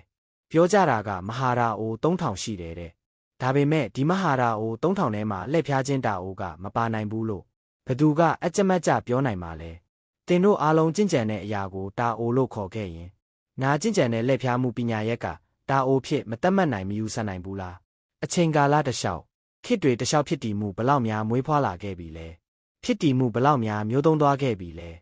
စัจ java နာမွေးဖွားလာခဲ့တဲ့အချိန်ကတက်ရှိဖြစ်တည်မှုတွေပေါ်လာခဲ့တဲ့အချိန်ကလှည့်ဖျားမှုကအခုထိတည်ရှိနေခဲ့တယ်ဒီຢာကအသုံးမဝင်ခဲ့ရင်ပျောက်ကွယ်နေတာကြာလာပြီဒီနေ့ဒီချိန်ထိတည်ရှိနေနိုင်မှာမဟုတ်ဘူးဒီအဘိုးအိုကကောင်းကင်ဘုံကိုမေးချင်တာကမဟာရာအို3000မှာလှည့်ဖျားခြင်းတာအိုကဘဲဆင့်လဲတကယ်လို့ဘာအဆင့်မှမဟုတ်ခဲ့ရင်လဲဒီအဘိုးအိုကလှည့်ဖျားခြင်းတာအိုကိုဒီမဟာရာအို3000ရဲ့အပြင်ဘက်ကကိုပိုင်တာအိုဖြစ်အောင်လုပ်ပစ်မယ်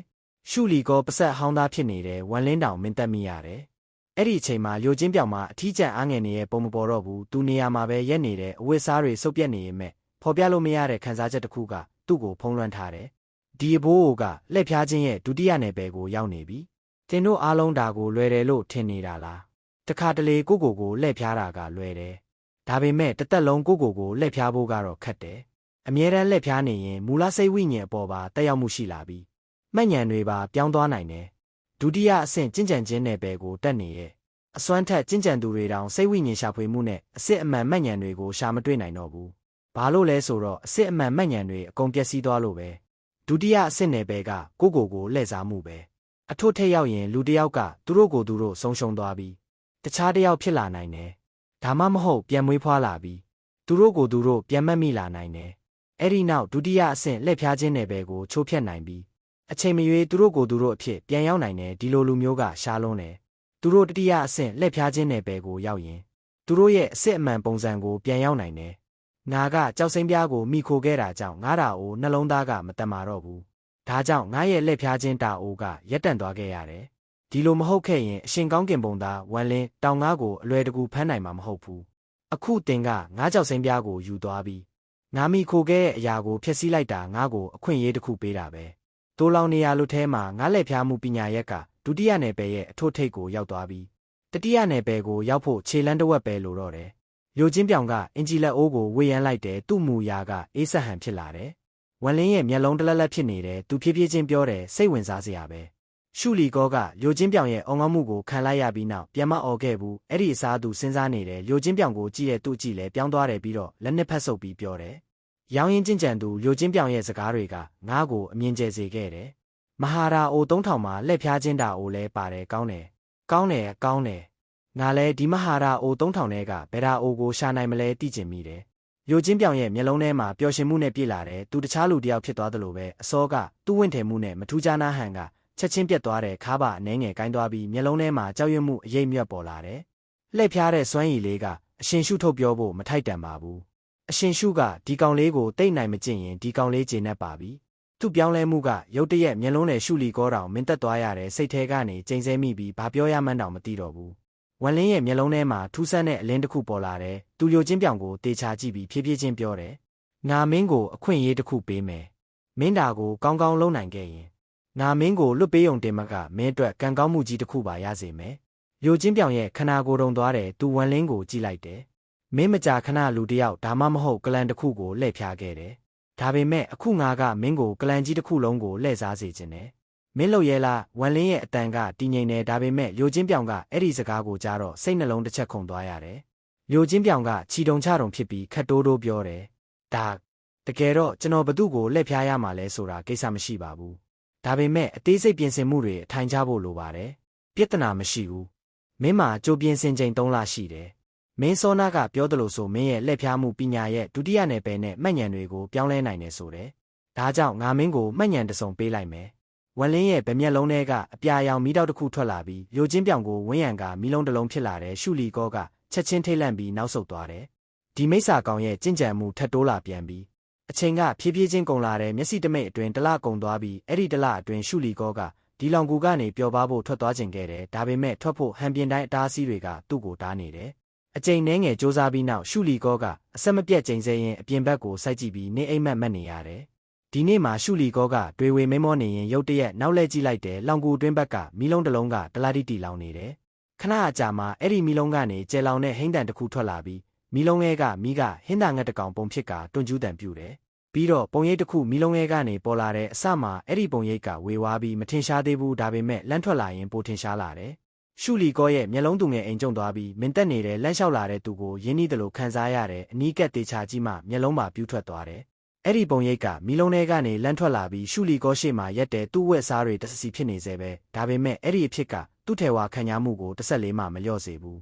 ယိုချင်းပြောင်ကအစောကတိုင်ရုပ်တွင်နဲ့ရှိနေတာပဲဒါပေမဲ့သူ့စီကရှုလီကောကိုပေးတဲ့ခံစားချက်ကအရင်ထက်မိုးနဲ့မြေကွာခြားသွားပြီးအခုဆိုယိုချင်းပြောင်ကမျိုးဆက်တစ်ဆက်ရဲ့ခေါင်းဆောင်တစ်ယောက်လိုဖြစ်နေတယ်နေရာမှာရက်နေုံနဲ့သူ့စီကမမြင်ရတဲ့ဖိအားတစ်ခုထွက်လာတယ်ဒါကသူ့ကိုမြင်တဲ့သူတိုင်းကိုတုံးလှုပ်သွားစေဖို့လုံလောက်တယ်မိတောက်တစ်ခုကလည်းယိုချင်းပြောင်ကိုခြုံလွှမ်းထားတဲ့အဲ့ဒီမိတောက်ကဟင်းသာငတ်တကောင်လိုပဲသူ့အကြည့်ကမထူးခြားနာပြီးတည်ငြိမ်တဲ့ဒေါသမထွက်ပဲခွန်အားကိုပြတ်တတ်နေတယ်သူ့အကြည့်ရှုလီကောစီကြားရောက်သွားတော့ရှုလီကောကိုလေအေးတစ်ချက်ရှိုက်သွင်းမိသွားစေတယ်ယိုချင်းပြောင်ရဲ့ကြင်ကြံမှုကပြောင်းလဲနေပြီးတသမတ်တဲမဟုတ်ဘူးတခါတရံအလွန်စွမ်းထက်တယ်တခါတရံတာမန်ဆန်တယ်ဒါပေမဲ့ဒီလိုပြောင်းလဲမှုကပဲသူ့ကိုထူးခြားစမ်းကြယ်စေတယ်သူ့အကြည့်ကမထူးခြားနာပုံရပေမဲ့မျက်လုံးထဲမှာခစ်တစ်ခုရဲ့အရေးအာယုံထင်ဟပ်နေတယ်ဒီလိုအရေးအာယုံကတာမန်ကြင်ကြံသူတွေပိုင်ဆိုင်နိုင်တဲ့အရာမဟုတ်ဘူးဒါကတစုံတစ်ယောက်ကနှစ်ပေါင်းထောင်တောင်းချီအသက်ရှင်ပြီးဘဝကိုဖျက်မြင်ပြီးမှပေါ်လာနိုင်တဲ့ပင်ပန်းစိတ်ကုန်တဲ့အာယုံတစ်ခုပဲဘဝရဲ့ပင်ပန်းမှုအချိန်ကြာကြီးအသက်ရှင်ပြီးမှဖြစ်ပေါ်လာတဲ့အရာမျိုးပဲရှုလီကောလုံးဝမင်းသက်နေရဲ့သူရှိကလူက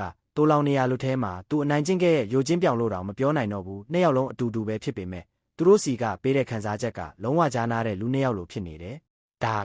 ါတင်းရဲ့ရှုလီကောကပစဟဖို့ပြင်လိုက်ချိန်မှာပဲယိုချင်းပြောင်ကသူ့ကိုအေးဆက်ဆက်ကြည့်လိုက်တယ်အဲ့ဒီအကြည့်တစ်ချက်နဲ့ပဲရှုလီကောရဲ့ဥယေပြားထုံသွားပြီးနောက်ကိုခြေလန်းနှဲငယ်အလိုလိုဆုတ်သွားမိတယ်ဒီဘိုးအိုက6ယောက်မြောက်ဟင်းတာငတ်နဲ့အင်ပါယာပဲငါက40မြောက်ဟင်းတာငတ်အင်ပါယာကိုရှာနေခဲ့တာငါအတွင်းနယ်မြေကနေထွက်လာတော့ကချိတ်ပိတ်နယ်မြေရဲ့အစီရင်ကြောင့်ဒဏ်ရာပြင်းထန်ရသွားခဲ့တယ်ယိုချင်းပြောင်ကထဲဝါခံရမှုကိုပြတ်တနေရင်အထက်စီးကဟန်နဲ့ပြောတယ်အဲ့ဒီအော်ယာကလူတစ်ယောက်ကမြင့်မားတဲ့အဆင့်မှာရှိပြီးလူတောင်းချီရဲ့တေချင်းရှင်ချင်းကိုအချိန်ကြာကြီးထိန်းချုပ်နိုင်မှသာဖြစ်ပေါ်လာနိုင်တဲ့အရာပဲအဲ့ဒီအချိန်မှာသူကတစ်ချိန်ကလူလိန်တယောက်ဖြစ်ခဲ့ဘူးတာကိုတောင်မေ့သွားခဲ့ပြီးသူ့မှတ်ဉဏ်ပါပြောင်းသွားတယ်သူက6ယောက်မြောက်ဟင်းတာငတ်နဲ့အင်ပါယာလို့တကယ်ယုံကြည်နေတယ်အစွမ်းထက်ကြင်ကြံသူတစ်ယောက်ကသူ့စိတ်ဝိညာဉ်ကိုရှာဖွေခဲ့ရင်တောင်ဘာချို့ရင်းချက်မှတွေ့မှာမဟုတ်ဘူးယိုချင်းပြောင်က80ဆက်80လမ်းနဲ့အဲ့ဒီအချိန်ဝန်လင်းရဲ့အတန်ကလောင်ကူတဲကအပြာရောင်မီးလုံးထဲကနေထွက်လာတယ်ရှုလီကော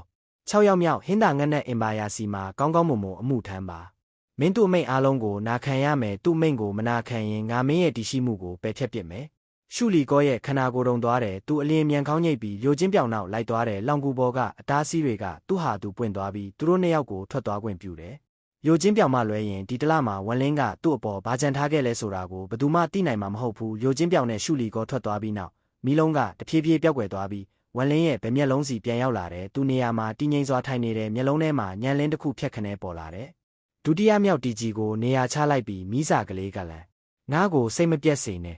ဝန်လင်းကနာကောင်းရှုံပြီးလက်ကိုဝေ့ရန်ကတိုးလောင်နေရလို့ကိုဖွင့်လိုက်တဲ့ရုပ်တုတစ်ခုပြန်ထွက်လာတယ်အဲ့ဒီရုပ်တုကသူ့လောဘကြီးစီကရခဲ့တဲ့အရာပဲလောဘကြီးကငါ့ကိုရတနာတော်တော်များများလက်ဆောင်ပေးထားခဲ့တာပ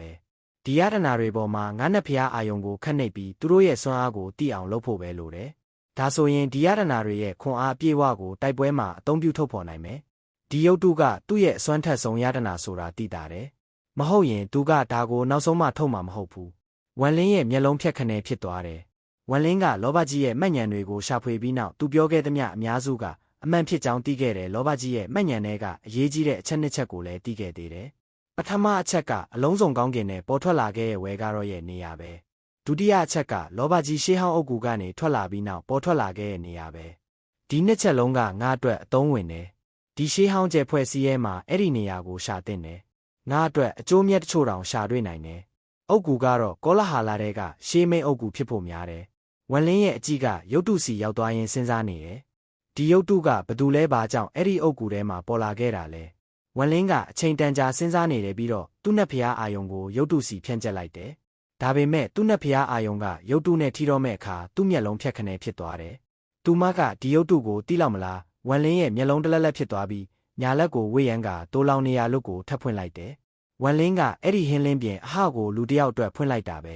အဲ့ဒီအဟတဲကနေငွေရောင်လှအလင်းထွက်လာပြီးလောင်ကူထဲမှာပြည့်သွားတဲ့လှပတဲ့အမျိုးသမီးတယောက်ကအဲ့ဒီဟကြားကနေထွက်လာတယ်သူမကမှတ်ဉဏ်တချို့ပဲပြန်ရထားသေးတဲ့ငွေရောင်အမျိုးသမီးပဲဝမ်လင်းကမေးတယ်နင်သူ့ကိုတီလားငွေရောင်အမျိုးသမီးကဆံပင်ကိုနားနောက်ကိုတက်တင်ရင်လန့်ထွက်လာပြီးရုပ်တုကိုကြည့်တယ်အဲ့ဒီအချိန်သူမရဲ့မျက်လုံးသူငယ်အိမ်ကျုံသွားတယ်ဒင်းကမင်းတက်သွားပြီးနောက်သူမအလန့်တကြားအော်ဟစ်လိုက်တယ်သူမရဲ့အော်တန်ကဆူရပြီးထိတ်လန့်မှုအပြည့်နဲ့အရန်ကြောက်လန့်ပြီးအော်လိုက်တဲ့အတန်ပဲမှတ်ဉဏ်တွေအပြည့်ဝပြန်မကောင်းသေးတာတောင်အဲ့ဒီလူကသူမကိုနာကျင်အောင်လုပ်နိုင်မဲ့ပုံပဲဒီလိုနာကျင်ထိတ်လန့်စွာမအော်ပဲမနေနိုင်ဖြစ်ရတယ်ငွေရောင်အမျိုးသမီးရဲ့ရုပ်တရက်ပြောင်းလဲမှုကဝမ်လင်းမျော်လင့်မထားတဲ့အရာပဲသူမကိုဒီလိုပုံစံအရင်ကတခါမှမမြင်ဘူးခဲ့ဘူးသူအလျင်မြန်ထက်ပြီးရုပ်တုကိုတင်လိုက်တယ်ငွေရောင်အမျိုးသမီးကလောင်ကူစွန်းနာကိုချက်ချင်းဆုပ်သွားပြီးကြောက်ရွံ့မှုကြောင့်ခန္ဓာကိုယ်ပြင်းပြင်းထန်ထန်တုန်နေတယ်သူမမျက်နာကဖြူရော်နေတယ်ဝမ်လင်းရှေ့တိုးဖို့ဟန်ပြင်လိုက်တော့ငွေရောင်အမျိုးသမီးကရုတ်တရက်ခေါင်းမော့လာတယ်သူမမျက်လုံးထဲမှာကြောက်ရွံ့မှုကအားကောင်းနေစေသူမဆက်ခနဲអော်တယ်မလာခဲနဲ့အဲ့ဒီအတန်ထဲမှာအကူညီမဲ့မှုရှုံးနိမ့်မှုတွေအပြည့်ပါတယ်လောကထဲကအရာအလုံးကိုမယုံကြည်မှုလည်းပါတယ်အခုချိန်မှာသူမဝမ်လင်းကိုတောင်မယုံတော့ဘူးဝမ်လင်းနေရာမှာပဲငြိမ်သက်စွာရက်လိုက်တယ်သူနောင်တရသလိုခံစားရတယ်သူဒီရုပ်တုရဲ့နောက်ခံကိုတိကျင်ုံပဲဒါပေမဲ့သူမဒီလောက်ကြောက်လန့်ပြမယ်လို့မထင်ထားခဲ့ဘူးအမျိုးသမီးကအလန့်တကြားអော်နေရင်မျက်ရည်စီးကြောင်းနှစ်ခုဘားပြင်ပေါ်ကိုကျလာတယ်မလာခဲနဲ့မလာနဲ့တို့မလာနဲ့ငါအမားတစ်ခုတောင်မလုပ်ထားဘူးငါအဲ့ဒီတကားကိုလည်းမဖွင့်ခဲ့ဘူးငါမလုပ်ခဲ့ဘူးသူမအောက်နှုတ်ခမ်းကိုကြိုက်ထားရင်ခန္ဓာကိုယ်ကကုနရန်ကိုမိပြီးတဖြည်းဖြည်းပြော့ခွေကျသွားတယ်မျက်လုံးထဲကမျက်ရည်တွေမရက်မနာစီးကျနေပြီးပခုံးကတဆက်ဆက်တုံနေရဲ့သူမကိုမြင်တဲ့သူတိုင်းတနာသွားမှာပဲဝမ်လင်းငိမ်သက်စွာစဉ်းစားနေတဲ့အချိန်တန်ကြာပြီးမှခတ်တိုးတိုးပြောတယ်ငါတောင်းပန်ပါတယ်အမျိုးသမီးကပြော့ခွေနေစေအရန်ကြောက်လန့်မှုကြောင့်ငိုနေစေပဲဝမ်လင်းဖြည်းဖြည်းချင်းရှေ့တိုးလာတယ်သူမနာကိုဖြည်းဖြည်းချင်းရောက်လာပြီးမြင်သာစွာဒူးထောက်ချကသူမဆန်ပင်ကိုထိလိုက်တယ်နူးညံ့စွာပြောတယ်မကြောက်ပါနဲ့ဒါတွေအားလုံးပြီးသွားပြီအဲ့ဒီအကြောင်းမတွေးတော့နဲ့နေမိထားလက်စနဲ့မေ့ပစ်လိုက်ပါဝမ်လင်းရဲ့နူးညံ့ပြီးတက်တာစေမဲ့စကားတွေကိုနားထောင်ရင်အမျိုးသမီးကတဖြည်းဖြည်းတည်ငြိမ်လာတယ်ဒါပေမဲ့တုံရီနေုံမဲ့အချိန်တန်ကြာမှခေါင်းမောကြည့်လာတယ်မျက်လုံးထဲမှာနှဆိုင်နဲ့ကြောက်ရွံ့မှုရှိနေစေအောက်နှုတ်ခမ်းကိုတင်းတင်းကြိုက်ထားလို့သွေးတွေပါယိုစိမ့်ကျနေတယ်ငါတကားကိုမဖွင့်ခဲ့ဘူးတကယ်ပါငါမလုပ်ခဲ့တာသူမခတ်တိုးတိုးရေရွရင်ဝမ်လင်းကိုကြည့်တယ်ကြောက်ရွံ့မှုအပြင်မျက်လုံးထဲမှာစိတ်ရှုပ်ထွေးမှုလည်းပါတယ်ငါသိတယ်ငါနားလဲတယ်ဝမ်လင်းခတ်တိုးတိုးပြောတယ်ဒါပေမဲ့သူ့မျက်လုံးထဲမှာထူးဆန်းတဲ့အလင်းတစ်ခုပေါ်နေတယ်သူမရဲ့ပုံစံကြည့်ရတာရုပ်တုကိုစားပြုတဲ့လူကိုတိတာတေချာတယ်အဲ့ဒီလူနဲ့ထိတွေ့ဆက်ဆံမှုမှလည်းတေချာတယ်ဒီလူကဘသူလဲရဝမ်လင်းရဲ့မျက်လုံးတလက်လက်ဖြစ်နေတယ်ဝမ်လင်းနူးညံ့စွာပြောတယ်နေအဲ့ဒီတကားကိုမဖွင့်ခဲ့တာငါသိတယ်အဲ့ဒီအကြောင်းထပ်မတွေးနဲ့အမျိုးသမီးကဝမ်လင်းရဲ့စကားတွေကိုမကြားသလိုပဲမျက်လုံးထဲမှာကြောက်ရွံ့မှုတလက်စိတ်ရှုပ်ထွေးမှုတလက်ဖြစ်နေရင်ခတ်တိုးတိုးရေရွတ်နေတယ်အားလုံးတေကုန်ပြီးအားလုံးအသက်ခံလိုက်ရပြီမတ်မွန်တိန်လဲတေသွားပြီခရမ်းရည်တံခွန်လဲတေသွားပြီအားလုံးတေကုန်ပြီငါတို့အဲ့ဒီတကားကိုဖွင့်ခဲ့တယ်လို့သူတေချာနေတယ်အားလုံးတေသွားပြီ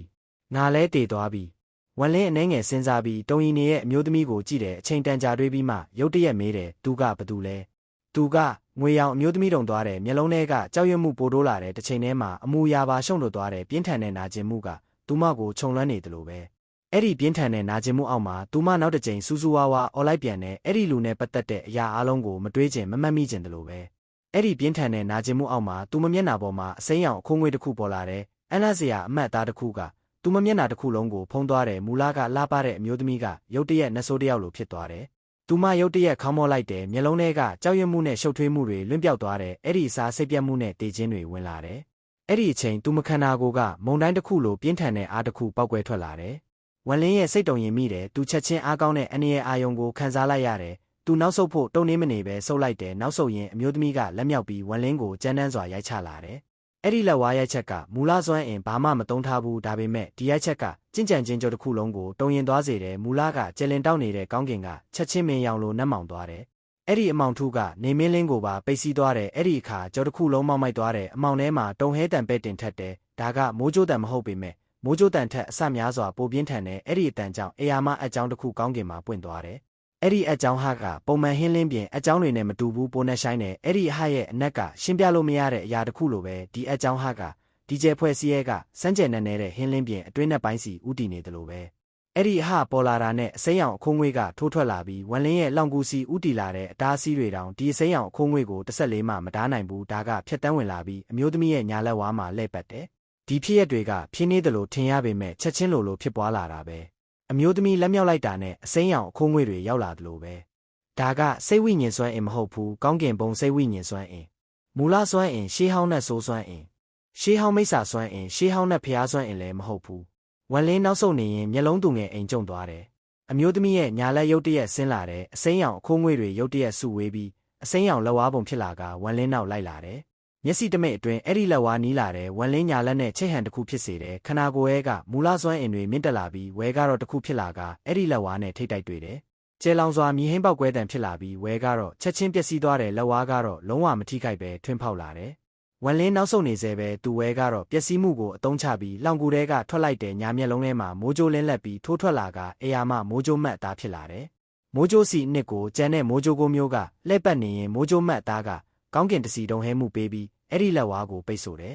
ရလက်အနေနဲ့စောနာကထက်အဆများစွာပိုပြင်းထန်တဲ့တုံဟဲမှုဖြစ်လာတယ်မိုးကြိုးမှတ်သားပါနောက်လွင့်စင်သွားတဲ့လက်ဝါးကတော့အစိမ်းရောင်အခိုးငွေတွေလွင့်ပါသွားပြီးဝမ်လင်းစီထက်လိုက်လာတယ်ဝမ်လင်းရဲ့မျက်လုံးထဲမှာအေးဆက်မှုဖြက်ပြေးသွားတယ်သူညာခြေထောက်ကိုနောက်ကိုထောက်ကန်လိုက်တယ်သူရက်တန့်ပြီးနောက်ထပ်မဆုတ်တော့ဘူးညာလက်ကိုလေဟာနယ်ဆန့်ထုတ်လိုက်တော့သွေးလင်းတလက်လက်ဖြစ်ပြီးသွေးသားသူ့လက်ထဲမှာပေါ်လာတယ်သွေးသားကိုကင်ထားရင်လက်ဝါးကမိုးကြိုးမှတ်သားကိုထွင်းဖောက်လာတာနဲ့သူအေးဆက်ဆက်နာကောင်းရှုံပြီးဓာတ်နဲ့ခုတ်ပိုင်းချလိုက်တယ်ချက်ချင်းသွေးလင်းတောက်ပသွားတယ်သွေးပင်လေတစ်ခုလက်ဝါးပေါ်ကိုကျသွားသလိုပဲဓာတ်ကလက်ဝါးနဲ့ထိတ်တိုက်တွေ့တော့ဒင်းကတန့်သွားပြီးလက်ဝါးကိုထပ်ပိုင်းချမ်းပစ်လိုက်တယ်အဲ့ဒီလက်ဝါးရုတ်တရက်ပျက်စီးသွားတယ်ဒါပေမဲ့အစိမ်းရောင်အခိုးငွေ့ကအလုံးစုံမပြောက်သေးဘူးဒါကအလုံးတစ်လုံးတိတ်တီးပြီးကောင်းကင်ကအကြောင်းဟစီပြန်သွားနိုင်စွမ်းရှိနေသေးတယ်ဝမ်လင်းရုတ်တရက်မျက်လုံးဖွင့်လိုက်တဲ့ပါးဆက်ထဲမှာငံကြီးကြီးအရသာရတယ်ပါးဆက်နဲ့မျက်လုံးတွေကနေသွေးတွေစီးကျလာတာပဲဒါပေမဲ့သူတင်းခံထားတဲ့ဝမ်လင်းရဲ့အမူအရာအေးဆက်နေရင်သွေးသားကိုကင်ပြီးအထက်ကိုပြန်တက်တဲ့အစိမ်းရောင်အခိုးငွေ့လုံးကအဟကြားစီဥတီဝင်နေရင်ဝမ်လင်းခက်ကြမ်းကြမ်းလက်ဆန့်ထုတ်လိုက်တယ်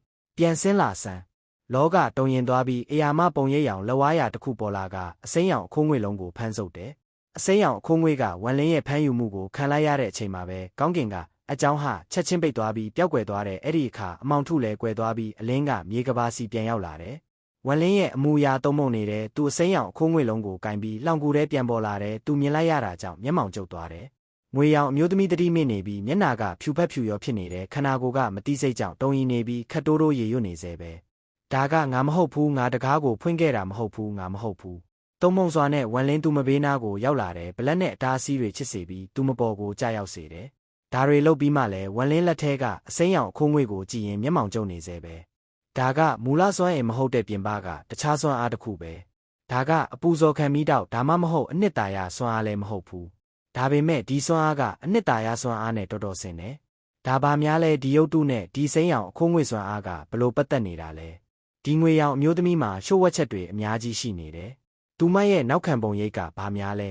ဲရှေးဟောင်းအင်ပါယာကိုလုတ်တော်၈ယောက်ထဲကတယောက်ဝမ်လင်းဒီချက်ကိုမသိနိုင်ဖြစ်နေတယ်သူမအပူဇော်ခံမိတော့ကအစိတ်လို့ပြောခဲ့တယ်ပထမတော့ငါကသူမဒီအပူဇော်ခံမိတော့ကိုကြင့်ကြံခဲ့ပြီဒါကြောင့်အခုလိုအဆုံးသတ်ခဲ့ရတာလို့ထင်ပြီးပြောခဲ့ရလို့ထင်ခဲ့တယ်ဒါပေမဲ့အခုကြည့်ရတာတော့ဒီကိစ္စကဒီလောက်ရိုးရှင်းတော့မှာမဟုတ်ဘူး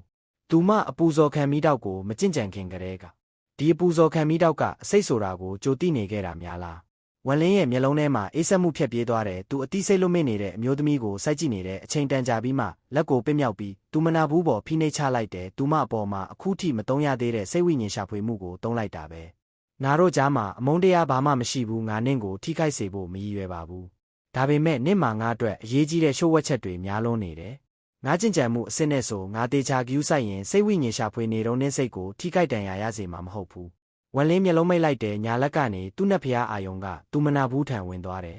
မျိုးသမီးရဲ့စိတ်ထဲမှာတိမ်မြူတွေရစ်တိုင်းနေပြီးအဲ့ဒီမြူထဲမှာအစိမ်းရောင်လင်းတွေလင်းလက်နေတယ်ဝမ်လင်းရဲ့နတ်ဖျားအာယုံကသူမစိတ်ထဲဖြတ်ဝေ့လာပြီးမှတ်ဉဏ်တွေကိုရှာဖို့ကြိုးစားတယ်ဒါပေမဲ့ဘလောက်ရှာသူမမှတ်ဉဏ်နဲ့ဆက်ဆက်တဲ့ပါကိုမှရှာမတွေ့ဘူးသူမစိတ်ထဲကနေရာကတိမ်မြူတွေနဲ့ပြည့်ကျက်နေရဲ့သူ့နတ်ဖျားအာယုံဖြတ်နေရင်အချိန်ဘလောက်ကုန်သွားမှမသိတော့ဘူးရုတ်တရက်ဝမ်လင်းရဲ့နတ်ဖျားအာယုံကဗပောင်းစုံကနေစုဝေးလာပြီးအစိမ်းရောင်မြူတွေဝန်းရံထားတဲ့နေရာစီတဲ့ဝင်သွားတယ်အဲ့ဒီနေရာကအစိမ်းရောင်လင်းကအားပြော့နေသေးတယ်ဝမ်လင်းအဲ့ဒီအလင်းကိုအချိန်နှဲငယ်လှည့်ကြည့်ပြီးမှနတ်ဖျားအာယုံကိုအတွင်းထဲချက်ဝင်လာတယ်ဝင်လိုက်တာနဲ့မြူတဲကအစိမ်းရောင်လင်းကတိုးလာပြီးဝမ်လင်းရဲ့နတ်ဖျားအာယုံစီတရှိန်ထိုးဝင်လာတယ်အဲ့ဒီအစိမ်းရောင်လင်းကဝမ်လင်းစောနာကအပြင်မှာရင်ဆိုင်ခဲ့ရတဲ့အစိမ်းရောင်အခိုးငွေ့တွေနဲ့အတော်လေးဆင်တူတယ်ဗတ်ပေါင်းစုံကအစိမ်းရောင်လင်းတွေရောက်လာနေရင်ဝမ်လင်းရဲ့နတ်ဖျားအာယုံကပိုးသားမြင်လို့အလင်းကိုရှောင်ပြီးရှေ့ဆက်သွားတယ်အတွင်းဘက်ပိုရောက်လာလေအစိမ်းရောင်အလင်းတွေပိုများလာလေနောက်ဆုံးပိုက်ကွန်တစ်ခုလိုတိတ်တီးစွာရှိနေပြီးဝမ်လင်းရဲ့နတ်ဖျားအာယုံစီနီးလာတယ်ဝမ်လင်းရဲ့နတ်ဖျားအာယုံအလင်းမြန်ကျုံသွားတယ်နတ်ဖျားအာယုံအားလုံးက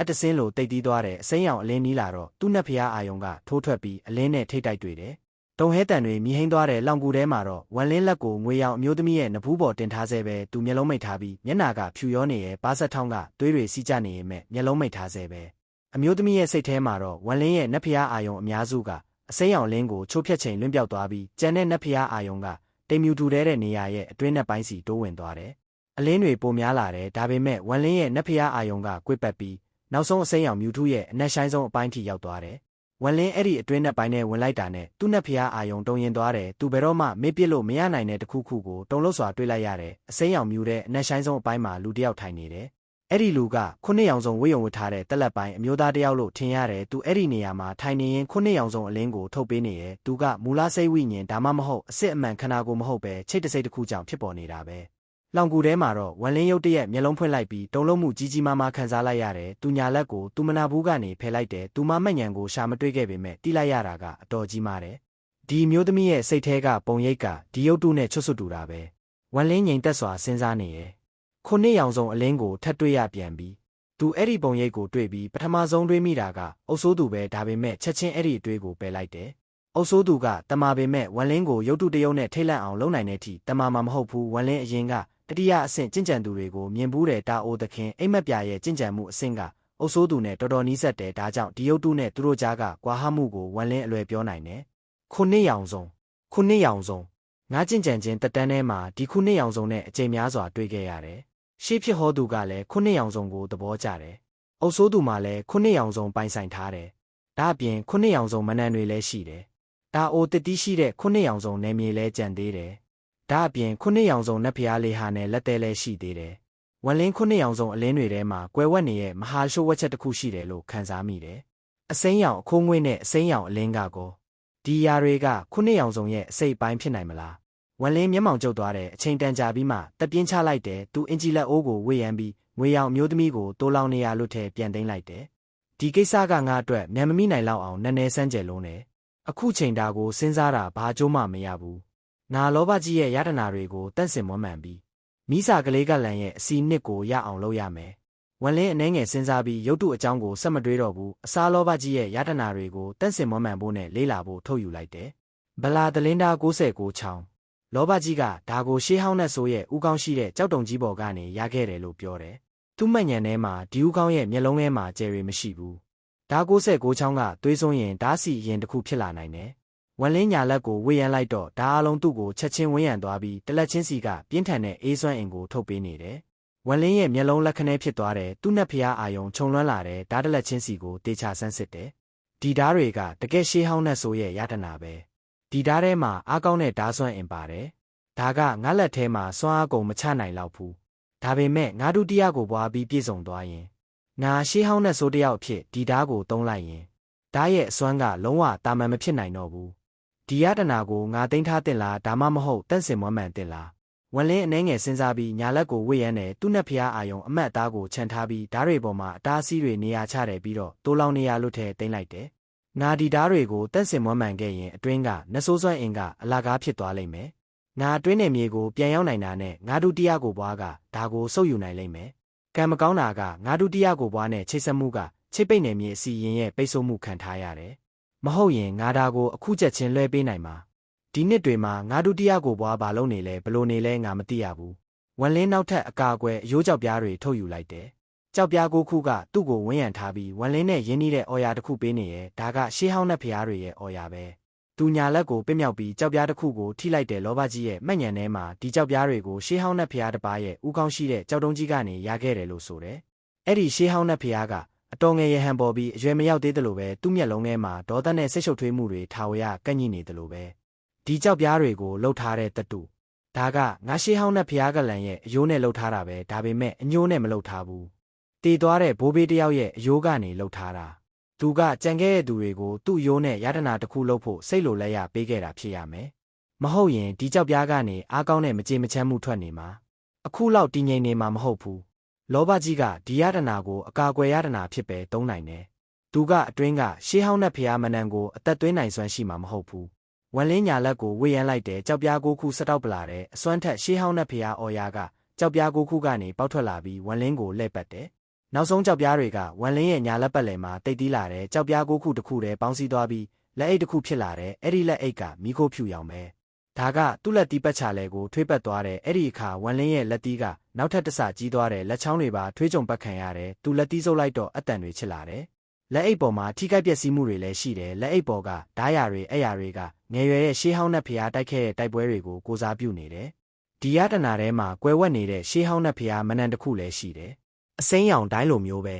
ဲဒါကအသက်ကယ်မနန်တစ်ခုဖြစ်မယ်ကံမကောင်းစွာနဲ့ဒီမနန်ကဒီရှေးဟောင်းနဲ့ဖျားရဲ့အသက်ကိုကယ်နိုင်စွမ်းမရှိခဲ့ဘူးဝန်လင်းရဲ့မျက်နှာမှာရှုပ်ထွေးမှုဖြစ်လာပြီးသူ့ရှေးဟောင်းနဲ့ဖျားစွမ်းအင်တွေလက်အိတ်ထဲကိုတရားကျန်စည်းဝင်တယ်ကျဲရှစ်လုံးရှေးဟောင်းနဲ့ဖျားမနန်ဘိုးဘေးကာကွယ်မှုဒီမနန်ကထူစီရဲ့မှတ်ဉဏ်ထဲမှာမပါဘူးဝန်လင်းလက်အိတ်ထဲကမနန်နဲ့ဇံဝင်သွားတဲ့15မိနစ်လောက်ကြာမှပြန်နိုးလာတယ်ဒီမနန်ကိုအလင်းရိပ်တိုင်းနဲ့တွဲသုံးရင်တော်တော်စွမ်းထက်မှာသူညာလက်ကိုကြည့်ပြီးအတွေးတစ်ချက်နဲ့လက်အိတ်ကအရီပြောကြပြီးသူ့ခန္ဓာကိုယ်နဲ့ပေါင်းဆက်သွားတယ်သူလက်ကိုပင့်မြောက်ပြီးလေဟာနဲ့ဆန့်ထုတ်လိုက်ပြန်တဲ့တတိယမြောက်ယတနာထွက်လာတယ်ဒါကအင်မာယာမီးပြင်းပိုရဲ့အင်မာယာမီးပြင်းပိုဝန်လင်းအင်မာယာမီးပြင်းပိုကိုတွေးတော့စိတ်နှလုံးတစ်ချက်ခုန်သွားတယ်သူဒီမီးပြင်းပိုရဲ့အော်ယာနဲ့အတော်ရင်းနှီးတယ်ဒါကတော်ဝင်ရှေးဟောင်းတဲ့ဖျားတွေရဲ့ထူးခြားတဲ့အော်ယာမဟုတ်လားတော်ဝင်ရှေးဟောင်းတဲ့ဖျားတွေဒီအော်ယာကိုခံစားနိုင်တယ်လောဘကြီးကတော်ဝင်ရှေးဟောင်းတဲ့ဖျားတစ်ပါးရဲ့ယတနာကိုရလိမ့်မယ်လို့ငါမထင်ထားခဲ့ဘူးဒါကအမွေနှစ်အနေနဲ့လွှဲပေးတာမဟုတ်ပဲတယောက်ယောက်ရဲ့တန့်စင်မွမ်းမံမှုခံထားရတာဆိုပေမဲ့တကယ်တော်ဝင်ရှေးဟောင်းတဲ့ဖျားယတနာတစ်ခုပဲဝန်လင်းအင်မာယာမီးပြင်းပိုကိုကြည့်ရင်မျက်လုံးထဲမှာပျော်ရွှင်မှုပြည့်လာတဲ့ရှေးဟောင်းတဲ့ဖျားကျယ်တွေကသူ့မျက်ခုံးနှစ်ခုကြားအလျင်မြန်လှည့်ပတ်နေတယ်ပြီးတော့မီးပြင်းပိုပေါ်ကိုကျဲလင်းကျသွားတယ်မီးပြင်းပိုတုံဟဲပြီးတဝီဝီလှည့်ပတ်တယ်ဖြည်းဖြည်းချင်းမီးပြင်းပိုကနေကျဲလင်းထွက်လာပြီးဝန်လင်းရဲ့မျက်ခုံးနှစ်ခုကြားကျရောက်တယ်အရွယ်စားမြင်မြန်ကျုံလာပြီးဝန်လင်းရဲ့ပထမကျဲနဲ့ဖြည်းဖြည်းချင်းပေါင်းဆက်သွားတယ်ထာဆန်ကသူ့ကျယ်ရဲမှာတတိယအဆင့်ကျင့်ကြံသူတွေကိုပေါင်းဆက်နိုင်တဲ့ဝန်လင်းကတော့ယတနာတွေကိုပေါင်းဆက်တဲ့နေလက်နှစ်ခုအခြေခံကကွာခြားတယ်ဒါကြောင့်သူတို့ရဲ့လမ်းကြောင်းကမတူတာတဘာဝပဲဝန်လင်းရဲ့ခန္ဓာကိုယ်တုံးကြီးသွားတယ်ခန္ဓာကိုယ်ထဲကရှေးဟောင်းတဲ့ဖျားစွမ်းအားအလျင်မြန်တိုးလာတဲ့ခန္ဓာကိုယ်ကတစီစီအတန်တွေပဲ့တင်ထက်တယ်အဲ့ဒီအတန်ကအချိန်တော်ကြာမှပျောက်သွားတဲ့ဆံပင်တွေလေးမတိုက်ပဲလွင့်ဝဲလျက်ခန္ဓာကိုယ်ကလည်းပိုတမာလာပြီဒါကငါသွေးသားဒါမှမဟုတ်ချိတ်ပိတ်ခြင်းနဲ့မြေအစီရင်ရဲ့ကောင်းကင်ဘုံပိုင်းဖြတ်ခြင်းပူစိန်နဲ့မရှင်နိုင်ပေမဲ့ထူစီရဲ့နတ်ဖျားတက်ဖြတ်ခြင်းလန်နဲ့တော့နင်လားငါလားပဲငါဒါကိုလုံးဝတက်စင်နိုင်ခဲ့ရင်ဒီမီးပြင်းပိုရဲ့အစွမ်းကအတိုင်းမသိဖြစ်လာလိမ့်မယ်ပိုရေးကြီးတာကဒီယတနာကတက်စင်မွမ်းမံမှုအတွက်အထူးဖြစ်နေတာပဲဝန်လင်းရဲ့မျက်လုံးထဲကပျော်ရွှင်မှုပိုတမာလာတဲ့သူအင်ဂျီလက်အိုးကိုဝေယမ်းပြီးလေးခုမြောက်ယတနာကိုထုတ်ယူလိုက်တယ်ဒါကအစစ်အမှန်နဲ့အတူကြားအဆက်မပြတ်ပြောင်းနေတဲ့မြူလံပဲအဲ့ဒီလံပေါ်လာတာနဲ့မိစ္ဆာစွမ်းအင်ကလောင်ကူထဲပြည့်နှက်လာတဲ့ညီတော်တန်တွေပါလံကနေထွက်လာပြီးပိုချမ်းကျုပ်ဟန်ပေါ်တယ်ရှေးဟောင်းမိစ္ဆာယတနာကံမကောင်းစွာနဲ့ငါမှာရှေးဟောင်းမိစ္ဆာကိုပွားမရှိဘူးငါမှာရှိခဲ့ရင်ဒီယတနာရဲ့စွမ်းအားအပြည့်အဝကိုထုတ်ဖော်နိုင်မှာရှေးဟောင်းမိစ္ဆာကိုပွားငါရှေးမိန်ကလန်၃ခုကိုတမူဟာဖြစ်စွာပေါင်းဆက်နိုင်ခဲ့ရင်လို့တွေးဘူးတယ်ဒါဆိုငါတိတ်ကရှေးမိန်စွမ်းအားစီတက်လန်းနိုင်လောက်တယ်ဝန်လင်းမိစ္ဆာလံကိုစိုက်ကြည့်ရင်စဉ်းစားနေရဲ့ငါခန္ဓာကိုယ်ကိုရှေးဟောင်းနဲ့ဖျားတစ်ပါးဖြစ်ကျင့်ကြံခဲ့တယ်ရှေးဟောင်းမိစ္ဆာကိုပွားက73ကလန်ကလူတွေငါကိုပူဇော်မှုကနေဖြစ်လာတဲ့စွမ်းအားနဲ့စိတ်ဝိညာဉ်အစိတ်ပိုင်းကနေဖြစ်ပေါ်လာတာရှေးဟောင်းနဲ့ဆိုစိတ်ဝိညာဉ်အစိတ်ပိုင်းကသူ့ကိုယ်သူငါပဲလို့ထင်နေတာကြောင့်ဒါကိုငါစိတ်အပိုင်းတစ်ခုဖြစ်အောင်အားစိုက်เสียမလို့တော့ဘူးရှေးဟောင်းမိစ္ဆာအတွက်တော့ငါကိုယ်တိုင်ကိုပွားတစ်ခုဖန်တီးရမယ်တကယ်ဆိုငါရှေးဟောင်းမိစ္ဆာတယောက်ကိုဖမ်းနိုင်ခဲ့ရင်ပိုကောင်းမှာဝန်လင်းညာလက်ကိုစန့်ထုတ်ပြီးလေဟာနယ်လန်းနယ်လောဘကြီးရဲ့မိစ္ဆာစိတ်ဝိညာဉ်ပလင်းသူ့ရှေ့မှာပေါ်လာတယ်မိစ္ဆာစိတ်ဝိညာဉ်ပလင်းပေါ်လာတာနဲ့လောင်ကူတဲကမိစ္ဆာစွမ်းအင်များစွာတိုးလာတယ်မရေမတွက်နိုင်တဲ့မိစ္ဆာရိတ်တွေပါပေါ်လာတယ်မိစ္ဆာစွမ်းအင်ကကြောတစ်ခုလုံးကိုခြုံလွှမ်းလာတယ် အဝေးကကြည့်ရင်ကင်းမီကောင်းတဲ့ကလန်ကမိစ္ဆာမြူလာတစ်ခုရဲ့လွှမ်းကြုံမှုခံရတယ်လို့ပဲတုံလို့ဖွယ်ကောင်းလာတယ်ငါမိစ္ဆာခန္ဓာကိုယ်တစ်ခုမဖွဲ့စည်းနိုင်ဘူးဒါပေမဲ့မိစ္ဆာစိတ်ဝိညာဉ်တစ်ခုကိုတော့ဖန်တီးနိုင်တယ်ဒီစိတ်ဝိညာဉ်ကိုရှေးဟောင်းမိစ္ဆာယတနာတွေအပေါ်ထိန်းချုပ်ဖို့သုံးရင်သူတို့ရဲ့စွမ်းအားအများကြီးတိုးလာမယ်အခွင့်အရေးတစ်ခုရရင်ငါရှေးဟောင်းမိစ္ဆာခန္ဓာကိုယ်တစ်ခုကိုပိုင်ဆိုးပြီးငါတရားမြောက်ကိုပွားဖြစ်အောင်လုပ်ရမယ်ဒါပေမဲ့အောင်မြင်နိုင်တဲ့နှုန်းကဘလောက်လဲဝန်လင်းမိစ္ဆာစိတ်ဝိညာဉ်ပလင်းကိုစိုက်ကြည့်တယ်မျက်လုံးထဲမှာခြီတုံချတုံဖြစ်မှုပေါ်လာတယ်ခဏအကြာမှာဝန်လင်းရဲ့မျက်လုံးထဲမှာစိတ်ပြတ်သားမှုပြည့်လာတယ်သူကသူ့ညာလက်နဲ့မိစ္ဆာစိတ်ဝိညာဉ်ပလင်းကိုညှို့လိုက်တဲ့ချက်ချင်းဆိုသလိုပလင်းထဲကဘလုံးမထွေးတန်တွေထွက်လာပြီးအဲ့ဒီဟိန်းတန်ကဝန်လင်းရဲ့စိတ်ထဲကိုတိုက်ရိုက်ဝင်ရောက်လာတယ်ပိုးဖလန်ရဲ့စွမ်းအားနဲ့နေမင်းကိုရှင်ဝတ်နေလားဝန်လင်းကနာကောင်းရှုံရင်ပြောလိုက်တယ်သူ့အတန်ဟာလိုင်းကရက်တွေလိုပြောင်းလဲသွားပြီးအဲ့ဒီအတန်နဲ့ထိတ်တိုက်တွေ့သွားတယ်ခဏအကြာမှာမိစ္ဆာစိတ်ဝိညာဉ်ပလင်းထဲကအနက်ရောင်မြူတွေထွက်လာတယ်အဲ့ဒီမြူတွေထဲမှာရုန်းကန်နေတဲ့ရှေးဟောင်းမိစ္ဆာစိတ်ဝိညာဉ်တွေရှိနေပြီးသူတို့ဟာဝန်လင်းစီကိုချက်ချင်းတိုးဝင်လာတယ်ဝန်လင်းရဲ့မျက်နှာကတည်ငြိမ်နေတဲ့မိစ္ဆာစိတ်ဝိညာဉ်တွေသူ့စီအတင်းတိုးဝင်လာနေချိန်သူကလက်ကိုဝေးရမ်းလိုက်တယ်လေပြင်းတစ်ခုကမိစ္ဆာစိတ်ဝိညာဉ်တွေကိုလွှမ်းတိုက်သွားပြီးအားလုံးဟာသူ့လက်ထဲမှာပိတ်မိသွားတယ်ဒါအိုမန်နန်ပေါင်းဆက်ခြင်းရဲ့ဝန်လင်းရဲ့အတန်ကတည်ငြိမ်ပေမဲ့အေးဆက်မှုပါနေတယ်သူ့အတန်ထွက်လာတာနဲ့အတူသူ့မျက်လုံးထဲကထူးဆန်းတဲ့အလင်းတစ်ခုပေါ်လာတယ်သူကချက်ချင်းတာအိုသခင်အိမ်မက်ပြရဲ့ပေါင်းဆက်ခြင်းတာအိုမန်နန်ကိုတုံးလိုက်တဲ့စီစီတန်တွေပဲ့တင်ထက်လာပြီ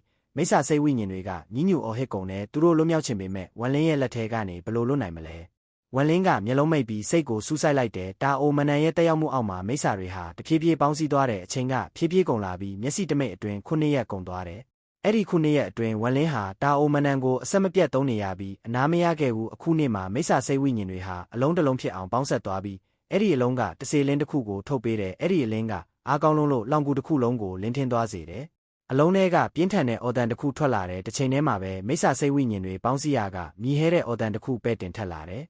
မင်းကငါရှေးဟောင်းမိစ္ဆာကလန်ကိုတန့်စင်ပစ်ချင်တာလားမဖြစ်နိုင်ဘူးသွေးတန့်စင်ခြင်းဝန်လင်းကရုတ်တရက်မျက်လုံးဖွင့်လိုက်တယ်သူကရှာထိတ်ကိုကိုက်ပြီးသွေးထွေးထုတ်ကအဲ့ဒီအလုံးပေါ်ကြားရောက်အောင်လှုပ်လိုက်တယ်အဲ့ဒီသွေးထဲမှာဝန်လင်းရဲ့ရှေးဟောင်းနဲ့ဖျားနှလုံးသွေးပါဝင်နေတယ်သွေးကအလုံးပေါ်ကျသွားတော့အလုံးကနာကျင်စွာမိတန်ထွက်လာပြီးပရမ်းပါတာဖြစ်သွားတဲ့အချိန်မရွေးပျက်စီးတော့မဲ့ပုံမှာတစေဆန်းတဲ့အလင်းဟာလုံးဝနီးပါးပျောက်ကွယ်သွားပြီးသွေးလင်းကအစားထိုးဝင်လာတဲ့သွေးလင်းကအလုံးကိုဖြည်းဖြည်းလဲပတ်ပြီးခဏအကြာမှာအလုံးဟာသွေးနီအောင်ဖြစ်သွားတယ်ဝန်လင်းရဲ့စိတ်ကအနှဲငယ်အေးသွားတယ်သူကညာလက်ကိုဆန့်ထုတ်ပြီးမိစ္ဆာစိတ်ဝိညာဉ်ပလင်းကိုလမ်းယူလိုက်တယ်မူလစွမ်းအင်ကိုထွေးထုတ်ပြီးပလင်းထဲဝင်ရောက်စေတော့မိစ္ဆာစိတ်ဝိညာဉ်တွေနဲ့အနက်ရောင်ခိုးငွေတွေပြန်ထွက်လာတယ်အဲ့ဒီຢာတွေဟာသွေးလုံးရဲ့ဆုပ်ယူမှုကိုခံလိုက်ရတယ်ဒီရှေးဟောင်းမိစ္ဆာယတနာထဲမှာမိစ္ဆာစိတ်ဝိညာဉ်3000ပါတယ်ငါကဒီစိတ်ဝိညာဉ်အားလုံးကိုပေါင်းဆက်ပြီးငါရဲ့ရှေးဟောင်းမိစ္ဆာကိုပွားကိုဖွဲ့စည်းမယ်ဝန်လင်းကအင်ဂျီလက်ကိုဝေးရမ်းလိုက်တော့လောင်ကူထဲမှာမြူတွေပြစ်လာပြီးမိစ္ဆာစွမ်းအင်နဲ့တိတ်သွားတယ်ဝန်လင်းဟာမိစ္ဆာစိတ်ဝိညာဉ်တွေကိုတန့်စင်ရင်အချိန်ကဖြည်းဖြည်းကုန်သွားပြီးတလတောင်ကုန်လွန်သွားတယ်ပြိုလဲအကြီးကဲရေးချဲပွဲမှာတလတောင်မလိုတော့ဘူးဝန်လင်းဟာဒီနှစ်လလုံးတကားပိတ်ကျင့်ကြံနေခဲ့တယ်အဲ့ဒီနှစ်လအတွင်းပြိုလဲကုန်းမြေမှာအဖြစ်အပျက်ကြီးတစ်ခုဖြစ်ခဲ့တယ်ပြိုလဲကုန်းမြေရဲ့အစုံမှာလူသူကင်းမဲ့တဲ့ကြောတစ်ခုပေါ်မှာအဲ့ဒီကြောတစ်ခုလုံးမီးတောက်တွေနဲ့လောင်ကျွမ်းသွားတယ်အဲ့ဒီမီးဟာအပြာရောင်ဖြစ်ပြီးကြောတစ်ခုလုံးကိုလွှမ်းသွားတယ်ဒါပေမဲ့အဲ့ဒီမီးဟာအကြာကြီးမလောင်ခဲ့ဘူး10 မိနစ်လောက်ကြာပြီးပျောက်သွားတယ်ပြီးတော့အရာအလုံးပုံမှန်တိုင်းပြန်ဖြစ်သွားတယ်ဒါပေမဲ့အဲ့ဒီ10 မိနစ်အတွင်းပြိုလဲကုန်းမြေကမီးကျဉ်ကြံသူတွေရဲ့အရေးပြားကိုကျိန်းဆက်သွားစေတယ်သူတို့ဘာလို့နေပါစေအဲ့ဒီကျုပ်ကမီးတောက်တွေပောက်ကွဲလာတာနဲ့အားလုံးတုန်လှုပ်သွားရတယ်သူတို့ခန္ဓာကိုယ်ရဲ့ကမီးတွေဟာထိမ့်မရပဲပြန်ထွက်သွားပြီးအဲ့ဒီကျုပ်စီကိုဆွဲခေါ်ခံရတယ်လို့ဥတီသွားကြတယ်အဲ့ဒီထူးဆန်းတဲ့အဖြစ်ကမီးကျဉ်ကြံသူအားလုံးကိုတုန်လှုပ်စေခဲ့တဲ့အထူးသဖြင့်မီးစာကလေးကလန်ကလူတွေဟာမီးကိုပို့ပြီးအာယုံခံနိုင်ကြတယ်ဝန်လင်းနဲ့အယောင်းဝယ်လုပ်ခဲ့တဲ့အကြီးအကဲတယောက်လည်းကျင့်ကြံနေရင်သူ့ခန္ဓာကိုယ်ရဲ့ကမီးတွေရုတ်တရက်ထွက်လာပြီးမီးစာကလေးပုံစံဖြစ်သွားတယ်အဲ့ဒီစာကလေးကတောင်ပန်ဖွင့်ပြီးအဝေးကိုပြန်သွားတော့မဲ့ပုံမှာဒီဖြစ်ကသူ့မျက်နှာကိုပြောင်းလဲသွားစေတယ်ဒီကိစ္စကပြိုလဲကုန်းမြေကမီးကျဉ်ကြံသူတွေရဲ့အာယုံကိုဖမ်းစားခဲ့တယ်မီးစာကလေးကလန်ရဲ့အကြီးအကဲဟာတကားပိတ်ကျင့်ကြံနေရကနေအလျင်မြန်ထွက်လာပြီးကလန်ဝင်နှဲငယ်နဲ့အတူအဲ့ဒီကျုပ်စီသွားခဲ့တယ်ဒါပေမဲ့သူရောက်တဲ့အချိန်မှာဘလောက်စူးစမ်းရှာပါစေဘာမှမတွေ့တော့ဘူးဒါပေမဲ့ဆေးလုံးတစ်လုံးနဲ့တူတဲ့မီးနှစ်တာရအရေးရောင်ကိုတော့ခန်းစားမိခဲ့တယ်ပြိုလဲကုန်းမြေက3ယောက်ကအဲ့ဒီသွေးဆက်ကိုမီးစာကလေးကလန်စီပို့ပေးခဲ့ပြီးနောက်ထပ်ဆင့်ခေါ်မှုကိုစောင့်နေကြတယ်ဒီသွေးဆက်ကကလန်ရဲ့အာယုံဆိုင်မှုကိုဖမ်းစားနိုင်မလားမသိတာကြောင့်ပူပန်နေကြတယ်မီးစာကလေးကလန်စိုးမိုးထားတဲ့ကျဲနယ်မြေထဲမှာပင်မကြောက်ပေါ်မှာအေယာမမီးစာကလေးရုပ်တုတွေနေရာအနှံ့ရှိတယ်အဲ့ဒီရုပ်တုတွေထဲမှာမိုးထိမြင့်တဲ့ရုပ်တုတစ်ခုလည်းပါတယ်အဲ့ဒီရုပ်တုအောက်မှာခမ်းမတစ်ခုရှိပြီးအခုအချိန်မှာအဲ့ဒီထဲမှာအဘိုးအိုတယောက်ထိုင်နေတယ်သူ့မျက်နှာကနီးရဲပြီးမီးတောက်တွေနဲ့ဖုံးနေတယ်သူကမီးစာကလေးကလန်ရဲ့ခေါင်းဆောင်ပါသူ့ရှေ့မှာသွေးဆက်တစ်ဆက်ရှိနေပြီးသူကအဲ့ဒါကိုစိုက်ကြည့်ရင်တုံလုံနေတယ်ဒါကအနှစ်သာရပဲအဘိုးအိုရဲ့မျက်လုံးတွေတောက်ပလာပြီးရုတ်တရက်ထက်ကသွေးဆက်ကိုယူလိုက်တယ်ပြီးတော့ခြေတလန်းနဲ့အစအနာမရှိပျောက်သွားတယ်သူပြန်ပေါ်လာတဲ့အချိန်မှာဒီကျင့်ကြံချင်းကျုပ်ရဲ့အတွင်းပိုင်းကိုရောက်နေပြီး အဲ့ဒီမှာချမ်းကွက်ပုံစံနဲ့မီးတွေပြည့်နေရဲ့မီးကျဉ်ကြံသူတွေတောင်ဒီမီးကိုတောက်ခံနိုင်ဖို့ခက်ခဲမှာပဲအဘိုးကမီးပင်လယ်ကိုအမြန်ဖြတ်လာပြီးခဏအကြာမှာကျောရဲ့အတွင်းနက်ပိုင်းကိုရောက်တဲ့အဲ့ဒီမှာမီးဟာခရမ်းရင်ရောင်ဖြစ်ပြီးကြောက်စရာကောင်းလာတယ်ခရမ်းမီးတောက်ရဲ့ဗဟိုမှာတစ်ဖြက်ဖြက်ဖြစ်နေတဲ့အစီရင်တစ်ခုရှိတယ်အဲ့ဒီထဲမှာတက်လက်ပိုင်းလူတယောက်ထိုင်နေပြီးသူ့ဝက်စားကလည်းခရမ်းရောင်ပါသူကျင့်ကြံနေရင်တုံလို့ဖွယ်အော်တန်တစ်ခုသူ့ပတ်လည်မှာလှည့်နေတယ်ကလန်ကောင်းဆောင်ဘိုးတောင်ခရမ်းမီးကိုလက်နေပုံရတယ်သူကအပြင်ဘက်ဆုံးမှာရက်ပြီးတလေးတစားပြောလိုက်တယ်ဂျူနီယာကဘိုးဘေးကိုတွေးဖို့တောင်းဆိုပါတယ်အဘိုးကိုအဲ့ဒီလိုပြောပြီးနောက်မလုံးမရှက်ရက်ဆောင်နေရဲ့ခါကြတော့တက်လက်ပိုင်းလူကမျက်လုံးကိုဖြည်းဖြည်းဖွင့်လာတယ်သူ့မျက်လုံးတစ်လုံးစီမှာမီးမတ်သားတစ်ခုစီပါပြီးမျက်ခုံးနှစ်ခုကြားကအမတ်သားကိုပါထည့်ရင်ကြည်ကံပုံစံဖြစ်သွားတယ်မီးမတ်သားသုံးခုရှိပြီးအယောင်တွေကွဲပြားတယ်မျက်ခုံးကြားကအမတ်ကခရမ်းရောင်ညာမျက်လုံးတွေကမီးမတ်ကအပြာရောင်ဗမျက်လုံးတွေကအမတ်ကတော့တိမ်မွေ့ပြီးထဲဝါတဲ့ပုံမှာအဲ့ဒါကမရှိသလိုပဲထင်ရပေမဲ့တေချာကြည့်ရင်အရေးမြတ်ကိုမြင်နိုင်တဲ့ဒီတိမ်မွေ့ရဲ့မီးဟာခိုင်မာမှုမရှိသေးရဲ့ဝေဝါးနေုံရတယ်ဒါပေမဲ့ဒီတိမ်မွေ့ရဲ့မီးရဲ့အရေးရောင်ကပဲကလန်ကောင်းဆောင်ဘိုးအိုကိုတုံလို့စေတယ်သူကခေါင်းငုံပြီးထက်မကြည့်ရဲတော့ဘူးမင်းကကလန်ကောင်းဆောင်ဖြစ်နေရင်တောင်ငါစင့်ခေါ်မှုမရှိပဲဒီကုန်းမြေကိုခြေလန်းတဝက်တောင်ချခွင့်မရှိဘူးဒါကိုမင်းမေ့သွားတာလားတက်လက်ပိုင်းလူရဲ့အတန်ကတိုးတိမ်တယ်အဘိုးအိုရဲ့မျက်နှာမှာချွေးတွေပြန်လာတယ်သူကနှုတ်ခမ်းတက်ပြီးတိုးတိုးပြောတယ်ဘိုးဘေးကျေးဇူးပြုပြီးဒေါသမထွက်ပါနဲ့ကျွန်တော်ကကလန်ဝင်တချို့ထူးဆန်းတဲ့သွေးဆက်တစ်ဆက်တွေးခဲ့တာနဲ့ပတ်သက်ပြီးပူပန်မိလို့ပါဒီသွေးကိုဘိုးဘေးကစစ်ဆေးပေးဖို့တောင်းဆိုချင်ပါတယ်တက်လက်ပိုင်းလူရဲ့မျက်နှာကမပြောင်းလဲဘူးဘာကမှသူ့မူရာကိုမထိခိုက်နိုင်တယ်လို့ပဲမင်းကဒီလိုကိစ္စလေးနဲ့ငါ့ကိုလာနောက်ရှက်နေတယ်မင်းလိုကလန်ကောင်းဆောင်ကိုငါသဘောမကျတော့ဘူးဒီသွေးကိုထုတ်ပြီးထားခဲ့ပြီးရင်ကလန်ရဲ့တတိယဥပဒေတိုင်းမင်းကိုမင်းအပြစ်ပေးလိုက်အဘိုးအိုရဲ့မျက်နှာချက်ချင်းဖြူသွားတယ်သူရှင်းပြခြင်းပေမဲ့ခရမ်းမီးပင်လယ်ထဲကဘိုးဘေးကိုမြင်တော့ခေါင်းမဲငိမ့်မိတယ်သူကညာလက်ကိုဝေ့ရမ်းလိုက်တော့လောင်နေတဲ့သွေးဆက်ပေါ်လာတယ်ပြီးတော့ခေါင်းငုံပြီးထွက်သွားတယ်တက်လက်ပိုင်းလူကလက်ကိုအသာဆန့်ထုတ်ပြီးသွေးဆက်ကိုယူလိုက်တယ်သွေးဆက်သူ့လက်ထဲကျတော့သူကတစ်ချက်ပဲဖြစ်တယ်လို့ကြည့်တယ်ဒါပေမဲ့အဲ့ဒီတစ်ချက်ကပဲသူ့မူရာကိုတုံးလှုပ်သွားစေပြီးမျက်လုံးပြူးကြီးနဲ့သွေးဆက်ကိုစိုက်ကြည့်မိတယ်ဒါကသူ့တည်ငြိမ်မှုပြတ်သွားပြီးတုံးလုံးမှုနဲ့မယုံကြည်နိုင်မှုတွေဝင်လာတယ်သူကသွေးဆက်ကိုထက်ကြည့်ပြီးနတ်ဖျားအာယုံကိုပါထုတ်လွတ်တယ်အကျဉ်းရာကြီးစစ်ဆေးပြီးတော့သူ့မျက်လုံးထဲကတုံးလုံးမှုပိုအားကောင်းလာတယ်ဟင်းသာငတ်သွေးဒါကဟင်းသာငတ်သွေးပဲတက်လက်ပိုင်းလူကရုတ်တရက်ထည့်ပြီးသွေးဆက်ကိုပါးဆက်နားတွေရှာနဲ့လျက်ကြည့်ပြီးတော့သူ့ခန္ဓာကိုယ်တုံရင်သွားတယ်ဒါအမှန်ပဲဒီသွေးထဲကအနှစ်သာရကမမားနိုင်ဘူးဒါဟင်းသာငတ်သွေးပဲဟင်းသာငတ်သူစိတ်လှုပ်ရှားနေပြီးဘလက်ကိုလေရဲဆန့်ထုတ်လိုက်တယ်မိစာကလေးကောင်းဆောင်ကမြေအောက်ကနေထွက်သွားဖို့ပြင်နေသူ့မျက်နှာမှာနောင်တတွေပြည့်နေပြီးတပြင်းချလိုက်စင်မှာပဲနောက်ကနေတုံဟဲတန်တစ်ခုထွက်လာတယ်နောက်လဲကြည့်လိုက်တော့မီးလက်ဝါးကြီးတစ်ခုကသူ့ကိုဖမ်းဆုပ်သွားတာကိုမြင်လိုက်ရတယ်လျက်တစ်ပြက်အတွင်းအဲ့ဒီလက်ကအဘိုးအိုကိုခရမ်းမီးပင်လဲဆုံးနာထိခေါ်သွားတယ်သူဘာမှမတုံ့ပြန်နိုင်ခင်မှာပဲဘိုးဘေးရဲ့စိတ်လှုပ်ရှားနေတဲ့အတန်ကိုကြားလိုက်ရတယ်မင်းဒီသွေးကိုဘယ်ကရခဲ့တာလဲအဘိုးအိုခန့်ရတာကြောင်သွားတယ်ဘိုးဘေးဒီလောက်စိတ်လှုပ်ရှားတာကိုတခါမှမမြင်ဘူးသူကမြင်မြန်ပြန်ဖြစ်ရဲ့ပြိုလဲကုန်းမြေကကလန်ဝင်တယောက်ကယူလာပေးခဲ့တာပါတက်လက်ပိုင်းလူကအဲ့ဒီစကားကိုကြားတော့ရေမောလိုက်တယ်သူ့မျက်လုံးထဲမှာကျေနပ်ဝမ်းသာမှုတွေရှိနေပြီးသူ့မိတောက်အမှတ်၃ခုဟာလည်းကျေပြန့်စွာလောင်ကျွမ်းလာတယ်ကောင်းတယ်မင်းကငါရွေးထားတဲ့ကလန်ကောင်းဆောင်ဖြစ်ဖို့ထိုက်တန်တယ်မင်းကောင်းလုပ်ခဲ့တာပဲအခုကလန်ဝင်အားလုံးကိုစေလွတ်ပြီး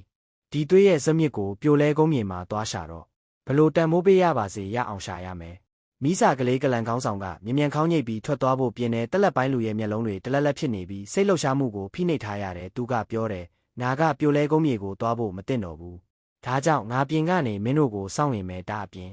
မင်းတို့ပြိုလဲကုန်းမြေရောက်ရင်ဂယူးဆိုင်ပါဒါကထောင်ချောက်တစ်ခုဟုတ်မဟုတ်စစ်ဆေးကြည့်